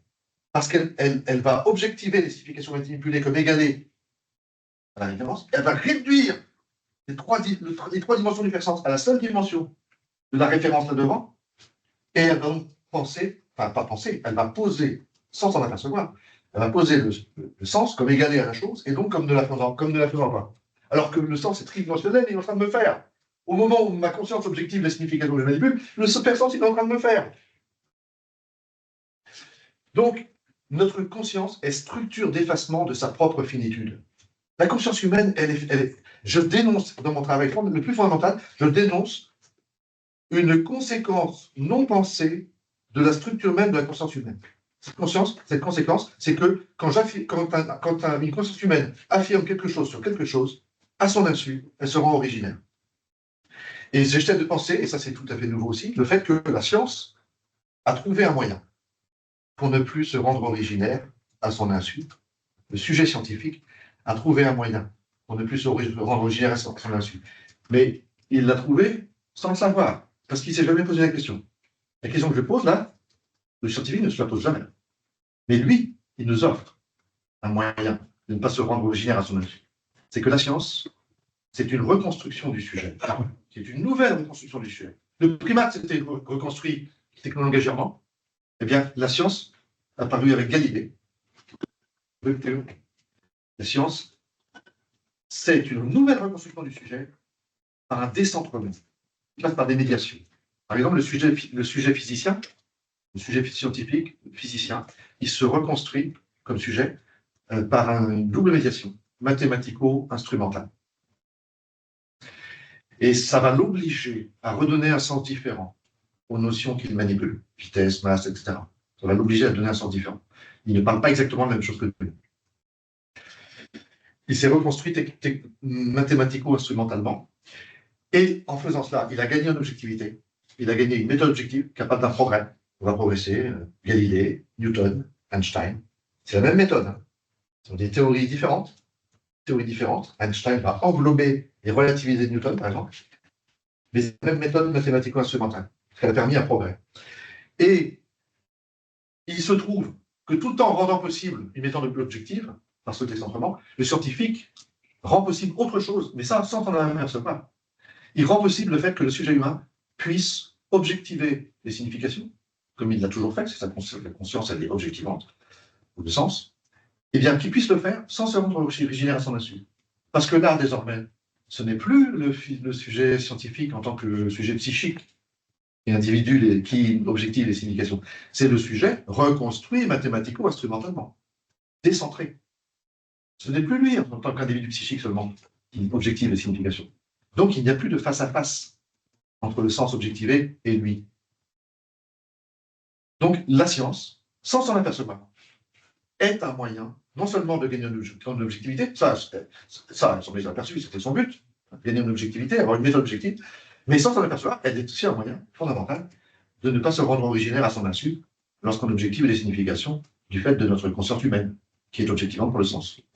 Et moi, j'essaie en philosophie de contourner cette structure d'effacement de la non-originalité. Notre conscience est structure d'effacement de sa propre non-originalité. J'essaie de contourner cela en philosophie, puisque ma thèse, c'est que tous les individus philosophants, depuis Platon jusqu'à aujourd'hui, à leur insu, se sont rendus originaires. Deux petites remarques, enfin questions. Est-ce que l'expérience de l'erreur, de manière générale, peut soit être une médiation, soit être un point commun entre les médiations scientifiques et d'autres médiations, peut-être dans d'autres domaines que les sciences naturelles? Oui, mais peut-être validée comme telle que grâce à la méthode du décentrement. Possiblement, mais ce qui étendrait. Enfin, moi, ça me m'ennuie un petit peu, mais éthico-moralement, que le lieu où on arrive à ne plus effacer notre non-originalité, ça soit la science et seulement la C'est bien science. pourquoi mon discours est totalement différent du discours habituel. Hein, parce que jusqu'à présent, on a souvent dit que la science, c'était ce qui objectivait les choses, hein, transformer les réalités en vulgaires choses. Hein. Là, on utilisait le sens la notion d'objectivation dans un sens classique, n'est pas du tout le sens que j'utilise. Quand je parle d'objectivation, ce n'est pas l'objectivation des êtres réduits à des choses, c'est objectivation du sens que je manipule, et comme égalé à sa référence. Objectiver le sens. Si je dis table, je prétends spontanément que c'est égalé à la chose dont je parle. Table. Donc, j'objective les significations que je manipule. Et j'oublie le fait que leur faire sens, enfin, je ne prends pas conscience du fait que leur faire sens, il est tridimensionnel. Il ne se réduit pas à cette référence là devant. Il est tridimensionnel et est en train de me le faire. Je ne suis pas un sujet qui crée le sens. Je peux inventer de nouvelles significations, mais je ne crée pas le faire sens. Le faire sens tridimensionnel est une transcendance qui s'individue en moi. Est-ce que tu peux. Bon, pardon, enfin, je peux pas commencer depuis le début, mais on en a plus. Du coup, est-ce que tu fais un lien, parce que ça m'évoque des choses avec Michel Henry, qui fait toute une critique de la phénoménologie, mais je pense de l'histoire de la philosophie même avant, en disant que finalement on s'est intéressé que, et ça a fini sur l'intentionnalité et les processus qui font qu'on pose des objets, en oubliant complètement une autre modalité de l'apparaître, qui est l'apparaître de l'apparaître lui-même, qui n'a pas les mêmes codes ou règles, enfin je pense qu'il ne faudrait même pas dire code ou règles, mais qui n'est pas le même registre, et que justement il me semble qu'il y a de la place dans ce qu'il dit aussi, dans cette apparaître de l'apparaître qui est la vie et l'expérience de la vie. Enfin, il dit des choses du style, là on se découvre comme n'étant pas posant de soi-même, mais comme étant non originaire. Enfin, alors, il est certain que Michel Henry fait partie de cette courant phénoménologique français qui a passé son temps à sortir de la pure égologie husserlienne, c'est sûr. Ils ont passé leur temps.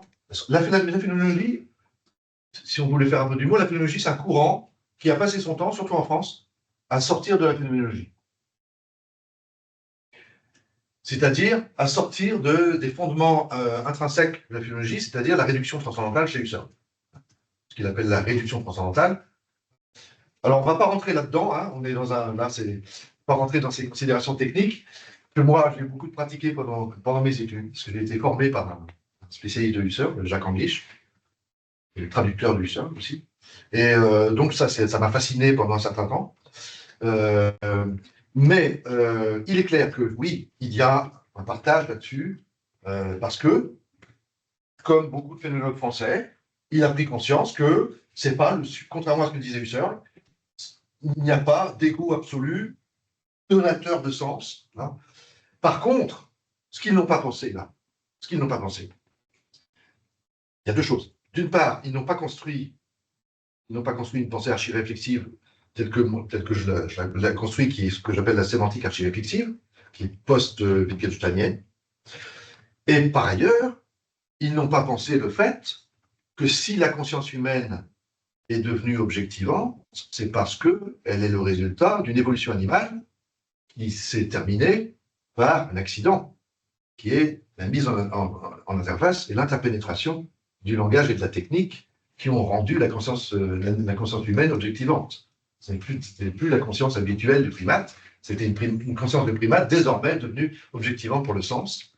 Et là, on a un énorme paradoxe, c'est que la conscience humaine est devenue objectivante pour le sens au prix de quelque chose, au prix d'être elle-même fondée sur une transcendance qui s'individue en elle. C'est-à-dire que l'interface langue-système d'objets, je précise que chez les animaux, ce qu'on appelle langage, c'est un système de communication, mais ce n'est pas une langue grammaticalisée. Hein. Ce n'est pas une langue grammaticalisée, c'est-à-dire ce n'est pas une langue technicisée. Notre langue est grammaticalisée. C'est-à-dire technicisée. Et de même, les objets techniques du chimpanzé, qui transforment une branche, il enlève toutes les brindilles, il la transforme en un outil pour l'introduire dans la tabatière et en retirer son repas, et ensuite il va jeter la branche dont il n'aura plus besoin. Les objets techniques du chimpanzé ne définissent pas un système technique dans lequel chaque objet va renvoyer à l'autre. Donc, ce n'est pas un système de renvoi. Donc, ce n'est pas un système symbolique. Alors que notre système technique est un vrai système technique de renvoi des objets les uns aux autres. Donc, c'est un système symbolique. Notre technique est symbolique et notre langue, le langage devenu langue, est technique. C'est ça l'interpénétration du langage et de la technique chez le primate devenu humain, devenu homo. Eh bien, il se trouve, paradoxe fondamental, mais un paradoxe n'est pas une contradiction, c'est ce que j'essaie de montrer dans le livre que je termine, et qu'on a trop oublié, à cause de la crise de réflexivité, on a oublié que paradoxe et contradiction sont deux choses complètement différentes. De même qu'on a tendance dans notre existence à prendre nos désirs pour des besoins, alors ce sont des choses différentes. De même qu'on a tendance à confondre analogie et métaphore, alors que ce sont deux choses différentes. On est dans le brouillard complet aujourd'hui. Donc il faut revisiter complètement tout ça. Eh bien, le grand paradoxe là, sur cette question, c'est que notre conscience humaine est devenue objectivante pour le sens, grâce, c'était quelque chose dont les animaux n'étaient pas capables, eh bien, elle est devenue grâce à une transcendance qui s'individue en nous. Elle est devenue objectivement pour le sens grâce à quelque chose qui dément que le sens soit à l'extérieur de nous, soit vraiment égalé à la chose. Une transcendance véritable. C'est une transcendance qui s'individue en nous. L'interface langue-système d'objets, c'est une transcendance qui existe en dehors de moi, qui s'individue en moi. Et qui me rend capable d'être un sujet pensant. Je veux dire, sujet pensant à la manière non animale. C'est-à-dire sujet qui objective le sens. Les animaux, on leur mode de pensée, bien sûr.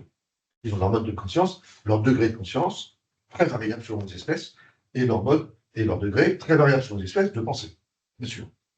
Mais la conscience humaine, reconstruite technologiquement, elle a ce paradoxe, c'est qu'elle devient objectivement pour le sens, grâce à quelque chose qui, justement, n'est pas purement extérieur, mais c'est une transcendance qui s'individue. Alors, du coup, peut-être que ça vaut le coup de retourner à la question qui avait été posée par Nathanaël, qu'on n'a pas prise tout à l'heure, on n'a pas eu le temps. Mais en gros, qu'en est-il du télos dans les mondes non humains? Et est-ce que le télos, la finalité, apparaît avec l'interpénétration, je vais y arriver, du langage et technique chez l'humain? Il y a un problème de vocabulaire, hein, simplement. Parce que télos, ça veut juste dire but. Donc, si on ne précise pas de quel but on parle, quand on dit le télos apparaît avec l'interpénétration du langage technique chez l'humain, quel télos? Parce que les animaux, ils ont des buts. Donc, la question est, il faut toujours préciser de quel télos on parle.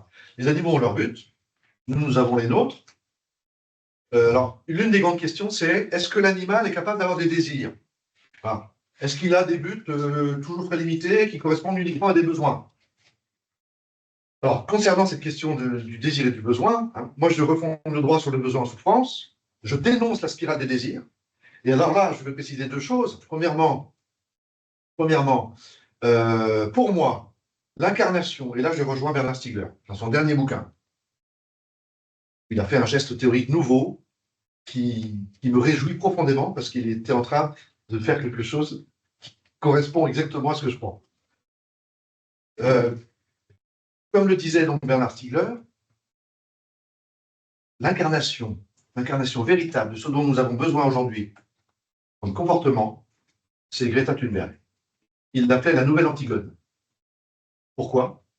Parce que, contrairement à certains, notamment certains écologistes, qui nous disent il faut rendre le monde, l'avenir désirable, il faut construire, je suis en train d'avoir des crampes, je suis mal levé, hein. Une levée.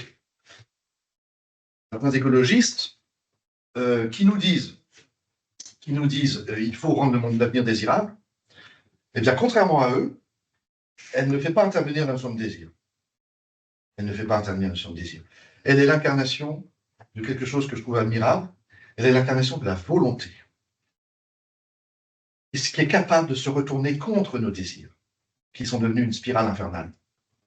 Parce que ce sont des désirs consuméristes, des désirs devenus de plus en plus pulsionnels, de plus en plus incapables de se distinguer des simples besoins. Ils se prennent pour des besoins.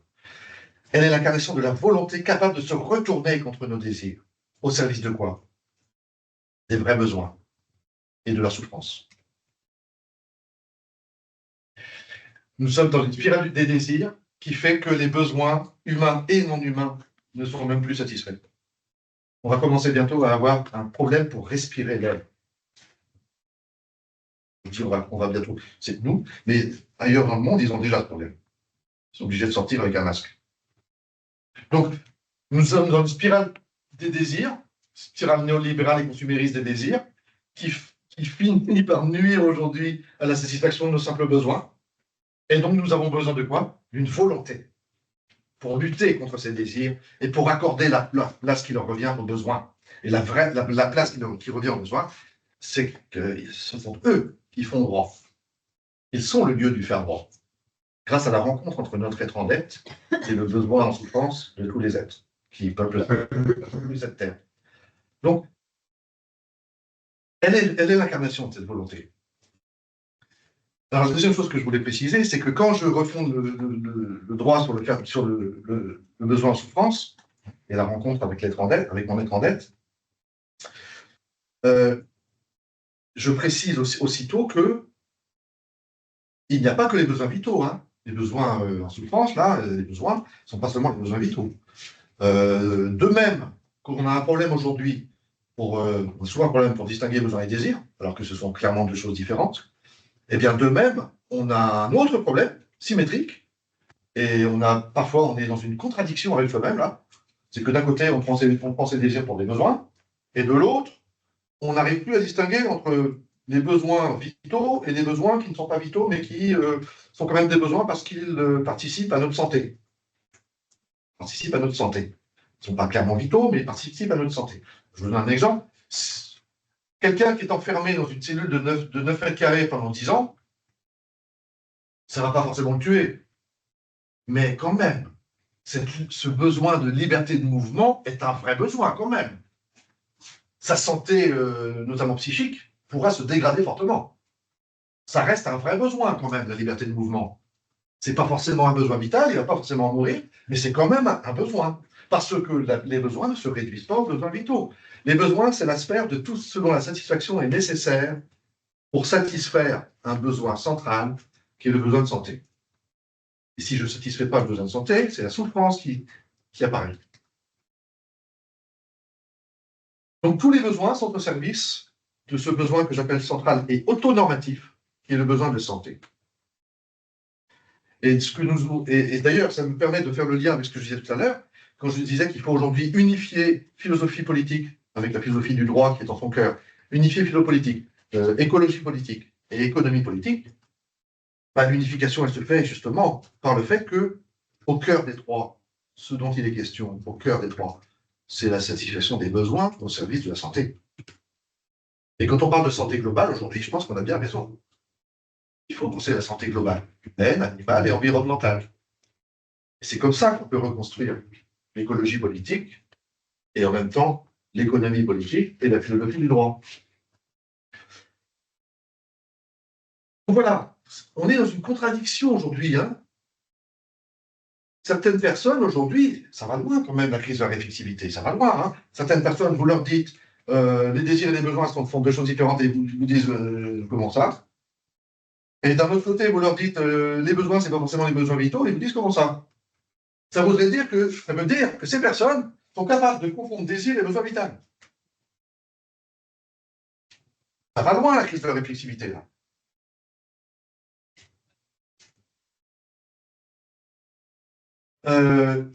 Est-ce que vous avez peut-être des réactions à ce que je viens de dire? Ouais. Moi, il me semble qu'il y a un point commun à trouver une émission dans le discours, si on revient à Kant, c'est que Kant, lorsqu'il pose la maxime universelle, parce que c'est bon pour moi, parce que je suis à tout le monde finalement, il le fait effectivement après une période où on s'est posé la question des besoins et des valeurs humaines. Il me semble que tu reposes cette question, même étendue à l'axiologie et aux besoins en souffrance. C'est-à-dire que quand, pendant une période, La question, tu dis, laquelle la maxime universelle de Kant, oui. Quand je vois par exemple Corinne Davidson qui dit j'aurais pu être toi, Oui.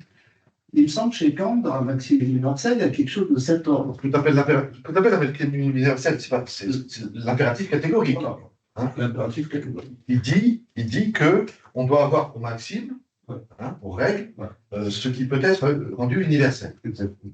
Et donc se pose aussi une question du type est-ce que c'est bon pour moi, est-ce que je souhaite au monde?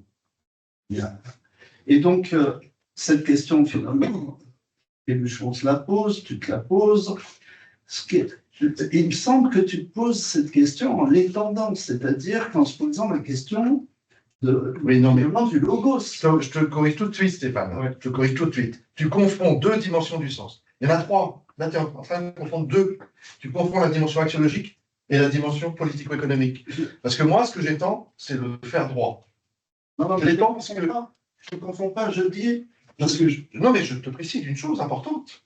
C'est que dans ma façon de refonder la question des valeurs, et donc à l'intérieur de l'éthique, je n'ai absolument aucun questionnement de type kantien. Et j'évacue le devoir. Pour moi, la morale n'est pas la question du devoir. Pour moi, la notion de devoir, c'est comme la notion des droits. Elles sont les deux faces d'une même pièce. Pour moi, les devoirs, c'est le domaine politico-économique. Il n'y a aucun devoir en morale pour moi. Aucun. Pour moi, en morale, il n'y a que l'ouverture à l'autre et à ses valeurs. J'aurais pu être lui. Voilà ma démarche morale. J'aurais pu être lui. Je m'ouvre à l'autre, j'aurais pu être lui. Je m'ouvre à lui et même à ses valeurs. Et simplement, s'il fait la même chose que moi, peut-être que les valeurs que moi j'incarne pourront le rendre sensible à autre chose que ce qu'il est. Mais il n'y a pas de devoir. Moi, je ne suis pas du tout dans une démarche, tu vois, pour moi, le devoir, c'est un problème politico-économique. Les droits des uns sont les devoirs des autres. Les droits des uns sont les devoirs des autres. Donc, le devoir, pour moi, n'est plus une notion morale, c'est une notion politico-économique. Parce que le droit ne relève pas de la morale. Les juristes là-dessus ont raison. Le droit ne repose pas sur la morale. Le droit repose sur le besoin en souffrance. Je n'ai pas besoin de morale. J'ai juste besoin d'être attentif au fait qu'il y a un être qui est en train de souffrir parce que je l'ai entassé avec 5 autres êtres dans une cage. Là, je pense aux poules. Elle est en train de souffrir parce que je l'ai entassé avec 5 autres dans une cage. Pas besoin de morale, là. J'ai juste besoin de reconnaître que oui, il y a un organisme en train de souffrir, ses besoins ne sont pas satisfaits. Oui, j'aimerais rebondir là-dessus parce que, en fait, il y a quelque chose que j'essaie de comprendre. C'est comment vous pensez pouvoir impliquer finalement concrètement cette notion-là de besoin en souffrance, dans le sens où justement, si je comprends bien comment je peux me mettre à la place d'un autre être humain, parce que je suis moi-même un être humain, on a quand même des grandes difficultés à se mettre à la place de beaucoup de choses, notamment la biosphère, où on a beaucoup de mal à comprendre tout simplement Mais je- le point de vue de son projet. Moi, il n'y a que dans le domaine axiologique que je me mets à la place de l'autre. Et donc, c'est l'humain. Pas du tout du point de vue de la connaissance. Je ne me mets jamais à la place de l'autre. Je ne fais pas comme Péluchon. Je ne me mets pas à la place de l'animal. Je ne pratique le geste de me mettre à la place de l'autre que dans le domaine axiologique. Je ne sais pas totalement du domaine du droit. Et c'est dans la question axiologique que je me mets à la place. J'aurais pu être toi. Voilà. J'aurais pu être toi. Donc, ça veut dire que mes valeurs sont quelque part contingentes. Et que donc, je suis ouvert à tes valeurs. Derrière ça, il y a quand même la question de comment j'identifie les besoins des autres. Du coup, C'est ça. Non, mais là, on n'est pas. Là, les besoins n'appartiennent pas à la question dont on vient de parler. Les besoins appartiennent au problème du fondement du droit, qui est un problème politico-économique, et ça n'a rien à voir avec la question des valeurs. oui, Je sépare complètement. mais si je donne des droits à d'autres êtres que les humains parce que j'identifie leurs besoins et que je donne des droits en fonction des besoins, enfin, il faut bien que j'identifie les besoins. Vraiment. Alors, Oui. alors, ça, c'est une question intéressante parce que ça veut dire que dans l'identification, oui, des besoins des autres êtres, il se révèle le fait que les 3 dimensions du faire sens, politico-économique, ontologique et axiologique, ces 3 dimensions, pour l'instant, je vais insister sur le fait qu'elles étaient différentes, irréductibles les unes aux autres. Je ne dois absolument pas m'enfermer dans la dimension ontologique de connaissance. Mais cette différence, cette irréductibilité des dimensions les unes aux autres, s'accompagne d'une participation de chacune aux 2 autres. Par exemple, quand j'identifie le fait que la poule est en train de souffrir, je pratique un geste d'attention qui n'est pas fondé sur des valeurs morales, mais qui a quand même une capacité empathique. Je fais quand même preuve d'une capacité empathique. Et là, il y a ce que j'appelle la co-constitutivité des dimensions du sens. Mais ce n'est surtout pas, cette co-constitutivité n'est surtout pas une fondation du droit sur la morale. Surtout pas. Je veux rompre avec toute cette tradition, parce que vous avez 2 grandes traditions en philosophie politique et notamment du droit, fonder les droits et la pensée politique sur une ontologie, bien fonder ça sur des valeurs.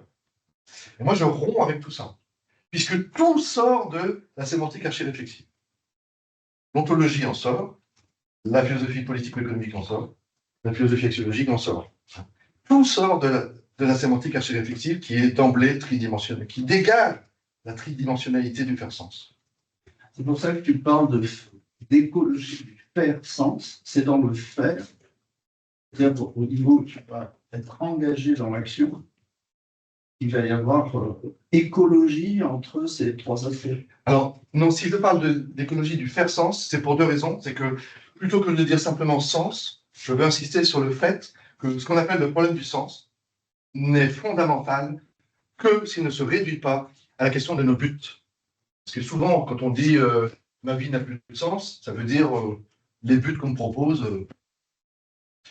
Donc, c'est souvent je cherche un vrai but, quoi, hein, qui va donner un sens autant d'une direction.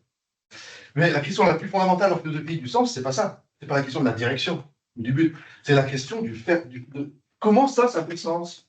Qu'est-ce qui fait que voilà, qu'est-ce qui fait que les choses font sens et que ça c'est un plafond et plutôt qu'un arbre, hein. Voilà. Comment pourquoi les choses font sens. Voilà. Donc c'est ça le faire sens. Et puis c'est une deuxième chose, c'est que faire c'est une action.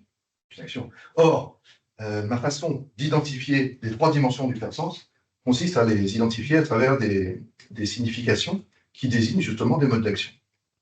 Et alors, ça, c'est pour une raison précise, hein, c'est que si je veux sortir, si je veux contourner ma structure d'effacement de ma non-originalité, si je veux continuer, si je veux objectiver les significations, je suis condamné à le faire, tout en me rendant capable de penser le fait que, en fait, le faire sens est en train de me faire, au lieu d'être là devant, eh bien, la seule manière donc de contourner la structure d'effacement de ma conscience humaine, hein, nous avons une structure illusionnante pour nous-mêmes, voilà. La seule manière de contourner ça, c'est de désigner les dimensions du faire sens par des modes d'action. Parce que les significations qui désignent des modes d'action, ce sont les seuls qui, même en étant objectivés, notre conscience peut faire, objective, les significations, eh bien, ces significations-là, qui désignent nos actions, même lorsqu'elles sont objectivées, elles continuent de désigner quelque chose qui participe du sujet, puisque ce sont des modes d'action. C'est pour ça que les trois dimensions du sens, je les nomme production, éducation, information. Production pour la satisfaction des besoins, éducation pour la transmission des valeurs que j'incarne, et information pour la dimension de la connaissance, dimension ontologique. Ce sont les modes d'action, production, information, éducation. Peut-être pas très dans le peut-être c'est un peu décalé, mais ça faisait un peu l'interrogation de Jérémy. C'était sur au Parlement des choses que théorise Bruno Latour, par exemple, avec un peu cette question de en fait, dans le Parlement des choses, quelque part, en faisant de scientifiques, notamment les représentants d'êtres non humains, en fait, quelque part, on sort aussi une question de valeur. En fait, on fait passer par des questions de connaissance, du coup. Et j'aurais voulu savoir, est-ce que c'était un point que vous aviez interrogé aussi vis-à-vis de votre conception du droit et de cette conception de philosophie politique? Ce point-là, je n'ai pas lu ce livre-là. Moi, j'ai lu d'autres livres de Latour pour le discuter. On a parlé avec Jérémy. Dans la Société de l'invention, je discute de manière précise Latour, mais sur deux points qui ne sont pas ça, qui sont la question de son relativisme que je qualifie de résiduel, et puis la question du statut qu'il accorde à la technique et de sa capacité à maintenir un véritable concept de technique. Moi, je pense qu'il ne maintient pas un vrai concept. Je dis que, contrairement à Simondon, Latour dissout le concept de technique. Voilà, donc je ne connais pas, je ne sais pas ce qu'il dit, je ne peux pas me positionner par rapport à ce qu'il dit dans le Parlement des choses. Et évidemment, je le dis. Une autre question, du coup, sur la place du désir. Enfin, moi, j'y pensais tout à l'heure, donc je vais dire la place du désir, parce que que fait-on de nos désirs? Je me sens que la question, Caroline, elle n'est pas complètement affichée là, mais je vais la lire de Nathanaël. C'est: les désirs ne subliment-ils pas les expériences humaines? Interrogation. Par exemple, les désirs amoureux qui ne peuvent se réduire à des besoins. Vivre nos désirs en étant capable de discerner ceux qui sont compatibles avec ceux d'autrui. N'est-ce pas là que réside l'impératif? La vie en sa forme d'existence initiale est viable, ses besoins sont satisfaits. Ce qu'elle engendre, ce sont des désirs singuliers qui assurent la prise de risque, la surprise, la nouveauté, un vivre audacieux. Qu'en pensez-vous? Et il va de soi que l'existence humaine consiste à ne pas rester plus ou moins englué dans la sphère des simples besoins et à développer la sphère des désirs. Le problème, c'est que cette sphère des désirs aujourd'hui, hein, comme j'en ai parlé de ça, cette sphère des désirs, dans le mode de vie capitaliste devenu néolibéral et consumériste, cette sphère des désirs aujourd'hui est devenue incontrôlable. Et donc, pour faire ce que vous dites, que j'approuve totalement, évidemment, l'idée que, c'est ce que disait aussi Bernard Stiegler, hein, il insistait beaucoup là-dessus, le désir est fait pour sublimer. Et Bernard, lui, il faisait du désir carrément ce qui s'identifie à la raison humaine, ce qui fait la noblesse de l'homme. Il identifiait désir avec un D majuscule et raison. Moi, je ne le fais pas, ça, parce que je veux penser le fait que, même si le désir est fondamentalement, certes, capable de sublimer et de donner par là une beauté à notre existence, eh bien, le problème, c'est qu'aujourd'hui, le désir, il est en pleine désublimation. Une notion qui vient de Herbert Marcuse, que Bernard a d'ailleurs reprise, mais Bernard a voulu a voulu maintenir le fait que le désir était la dignité humaine, alors même qu'il affirmait après Marcus que nous étions à l'époque de la désublimation du désir qui devenait pulsionnel. Et un jour, je lui ai dit, d'ailleurs, on s'est fâché à cause de ça, la première dispute entre nous, c'était là-dessus, je lui ai dit, Bernard, pourquoi est-ce que tu tiens beaucoup à identifier la raison humaine elle-même au désir, puisque tu soutiens par ailleurs qu'aujourd'hui, le désir est en pleine désublimation? Et là, il me dit, mais la pulsion n'est pas du désir. Je lui ai dit, il faudrait savoir. Soit on dit que le désir désublime en pulsion, soit on dit que la pulsion n'est pas du désir. Ce sont deux discours différents. Ce sont deux discours différents. Si on dit que c'est le désir qui désublime en pulsion, la pulsion est une forme dégradée de désir. On ne peut pas dire qu'elle n'est pas du désir. Donc là, on a commencé à se fâcher une première fois. Et par rapport à ce que vous disiez, pour faire ce que vous disiez, c'est-à-dire pour être capable d'avoir ce genre de désirs dont vous parlez, qui sont de beaux désirs, et non pas des désirs d'avoir une Porsche, ou de gagner au loto, ou de je ne sais quoi, pour faire ça, il faut aujourd'hui, face à la spirale devenue négative des désirs de n'importe quoi, il faut la volonté.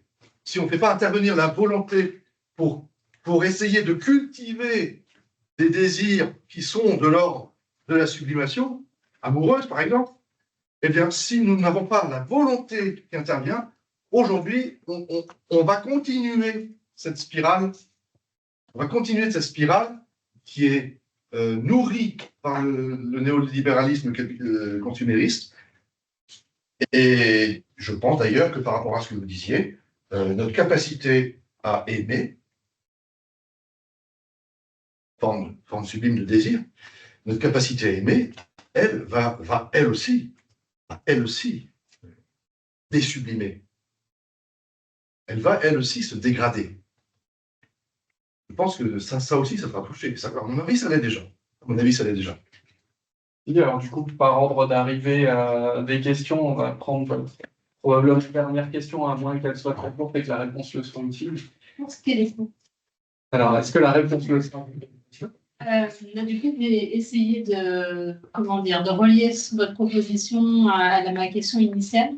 Donc, sur les 10 capacités de Nussbaum qui sont la vie, les émotions, les autres espèces, etc., les sens donnés associés à l'imagination et la pensée, vous remplacez, entre guillemets, en tout cas, vous proposez les 3 modes d'action qui sont la production, l'information et l'éducation, comme étant le signe d'une transcendance qui nous fait. Plutôt que de lister les 10 capacités qui sont quand même déjà pour moi l'aveu qu'on ne se suffit pas à nous-mêmes. Quand on parle de nos émotions, des autres espèces, etc., je trouve que ces capacités sont déjà l'aveu de notre finitude. Mais peut-être que sur ça, vous ne seriez pas d'accord. Non, puis c'est surtout qu'elles sont identifiées par un discours qui ne s'interroge pas dans son rapport aux significations qu'il manipule. C'est-à-dire que Nussbaum et Sen sont dans une prétention à savoir quelque chose. Oui. Et moi, je ne suis pas là-dedans. Je ne suis pas dans la prétention à savoir quelque chose sur quelque chose. Je suis dans ma politique première sur le travail sur les significations en tant que leur sens est en train de me faire. Ouais. Tout. D'accord. Et tout le reste va en sortir de ça. Et du coup, est-ce que vous seriez proche en cela de Cynthia Fleury, qui notamment dans sa charte du Stolen, en fait, identifie notamment des lieux où on peut justement se rouvrir à une forme de transcendance et de contemplation gratuite, qui permet justement de se reconnecter à ces formes de transcendance qui Oui, mais ce n'est pas la même problématique. Ce ne sont pas des transcendances qui nous font au sens où je l'entends. Ouais. Non. Ça, c'est... Là, avec Cynthia Fleury, on est dans une volonté de prendre soin de l'existence humaine en souffrance. Oui. Elle est psychiatre. Aussi. Donc, c'est une philosophe psychiatre. Donc, tout ce qu'elle fait tourne autour de la question du soin, du soin et des différents désordres psychiques. Donc là, on est vraiment dans quelque chose de très spécifique. Et même ces réflexions proprement philosophiques sont fondamentalement nourries par ces problématiques qui ne sont pas philosophiques, qui sont existentielles au sens de psychologique de manière plus ou moins profonde. Et ça n'a rien à voir avec une démarche philosophique au sens où je l'entends. D'accord. Parce que je voyais quand même chez elle une conscience de la finitude. Alors oui, bien sûr, elle fait partie de ceux qui pensent la finitude, mais elle ne le fait pas intérieur. Par exemple, elle n'a aucun projet global. Moi, j'ai un projet que si tu as tout repensé parce que tout est en crise. Ouais. Et la philosophie Kant, il a écrit 3 critiques et il a tout repensé. Il a tout repensé. En philosophie, il y a une vraie rupture chez lui. Et dans tous les domaines. Tous les domaines de la vie. Et aujourd'hui, on a besoin du même geste. Et donc, ça veut dire un questionnement, mais d'une profondeur qui n'existait pas depuis un siècle. Donc, il nous faut, depuis le premier Heidegger, il faut aller encore plus profond dans le questionnement, encore plus réflexif. Et donc, avoir une pensée de la plénitude qui soit totalement nouvelle et qui permette ainsi de tout repenser. Peut-être pour finir, il faudrait de la volonté pour être conscient de la finitude. Enfin, il faut vouloir se penser finitude. Alors moi, je suis dans la volonté, ça c'est clair. Voilà. J'ai la volonté. C'est aussi une question de vocation. Une question de vocation, bon, ça vient de très très loin dans l'enfance. Et voilà, je suis effectivement dans une volonté là-dessus. Et comme les choses se mettent en place, je sais, par exemple, je sais déjà ce que je vais écrire dans 20 ans. J'ai 8 livres qui sont prévus. Donc là, le programme est fixé, je sais exactement ce que je vais écrire pendant 20 ans. Voilà, effectivement, c'est une question de volonté. Bien, bon, bah, peut-être, je crois qu'il y a une question rapide, il y en a une qui est trop longue qu'on pourra peut-être avoir par écrit plus tard, je ne sais pas, mais il y a Béatrice qui ne s'était pas exprimée jusque-là, Béatrice de Montera qui demande si l'écologie du faire sens peut nous aider à réaliser la culture technique voulue par Simondon, y compris avec les intelligences artificielles. Ah ben, il est clair que, alors là, ça, du point de vue, c'est-à-dire qu'en fait, moi, ce que je fais, c'est que concernant la question de la technique, d'un côté, je la pense effectivement à la suite de Simondon, mais en la rattachant plus nettement que lui à l'ontologie, parce que lui, il a écrit 2 livres, l'ontologie et la philosophie de la technique. Et en fait, la philosophie de la technique, c'est une conséquence de son ontologie, mais il le signale sur quelques lignes, c'est tout. Hein. Et alors, on le comprend bien, hein, il fait intervenir des concepts qui viennent de son ontologie, mais il ne développe pas l'articulation entre les deux. Donc moi, je vais effectivement penser la technique vraiment en lien précis, vraiment précisé avec l'ontologie. Mais par ailleurs, il y a un deuxième aspect. Alors, premièrement, c'est que il y a 2 choses. Premièrement, quand je vais repenser ça, à l'intérieur de l'ontologie, je vais insister sur le fait que, et ça, il ne l'a pas fait, lui, c'est que on ne peut pas penser la technique si on ne pense pas son développement à l'origine de l'homme. Et Simondon, en fait, il a écrit son grand livre sur la technique en 58, et il a découvert l'extraordinaire travail de Leroi-Gourhan, parce que Leroi-Gourhan, il le connaissait, mais à travers ses premiers textes. Et en 64-65, Leroi-Gourhan sort ses 2 tomes, Le geste et la parole, où il nous explique comment le primate est devenu homme, avec la coordination de langage technique. Et là, Simondon découvrait quelque chose totalement nouveau et qui doit être pris en compte fondamentalement quand on veut penser la technique. Donc ça, c'est le premier point. Puis le deuxième point, c'est la question politique. Question politique, à l'intérieur de la refondation du droit, il y a bien sûr la question de notre rapport au système technologique que nous avons développé. Alors, par exemple, parmi les questions comme ça qui me viennent, certains se disent, est-ce qu'il faut donner des droits non seulement aux animaux, mais aussi aux robots? Est-ce que les robots ont des besoins en souffrance? Pas de besoin en souffrance. Ils sont pas vivants. Alors, un des grands rêves du transhumanisme, c'est de construire des robots capables de penser et d'avoir conscience.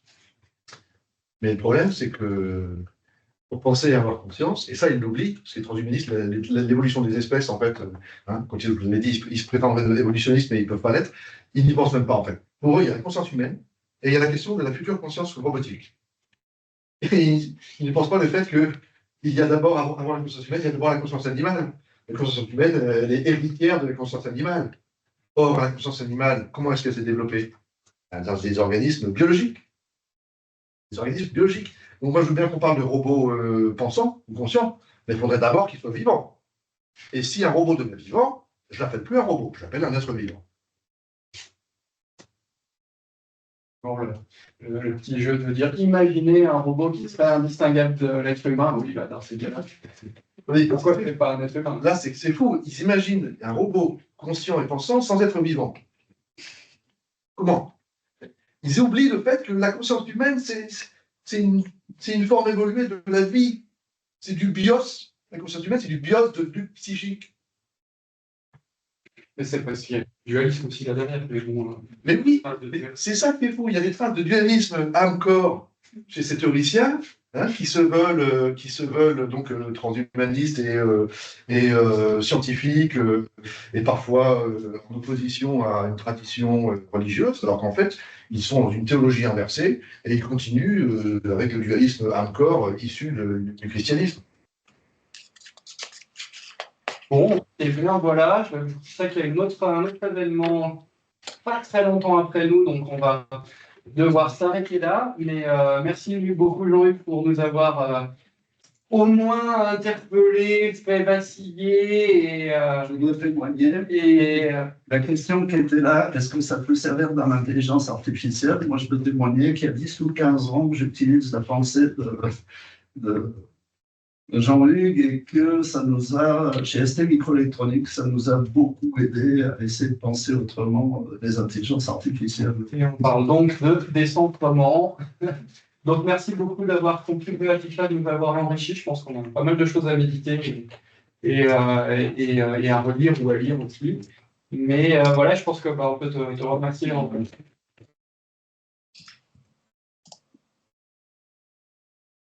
Et puis à très bientôt. Alors on fera un petit compte rendu, mais forcément qui va être une figure par rapport à la vidéo. Heureusement, il y aura la vidéo. Et voilà. Bon, bonne fin de journée, après-midi. Merci.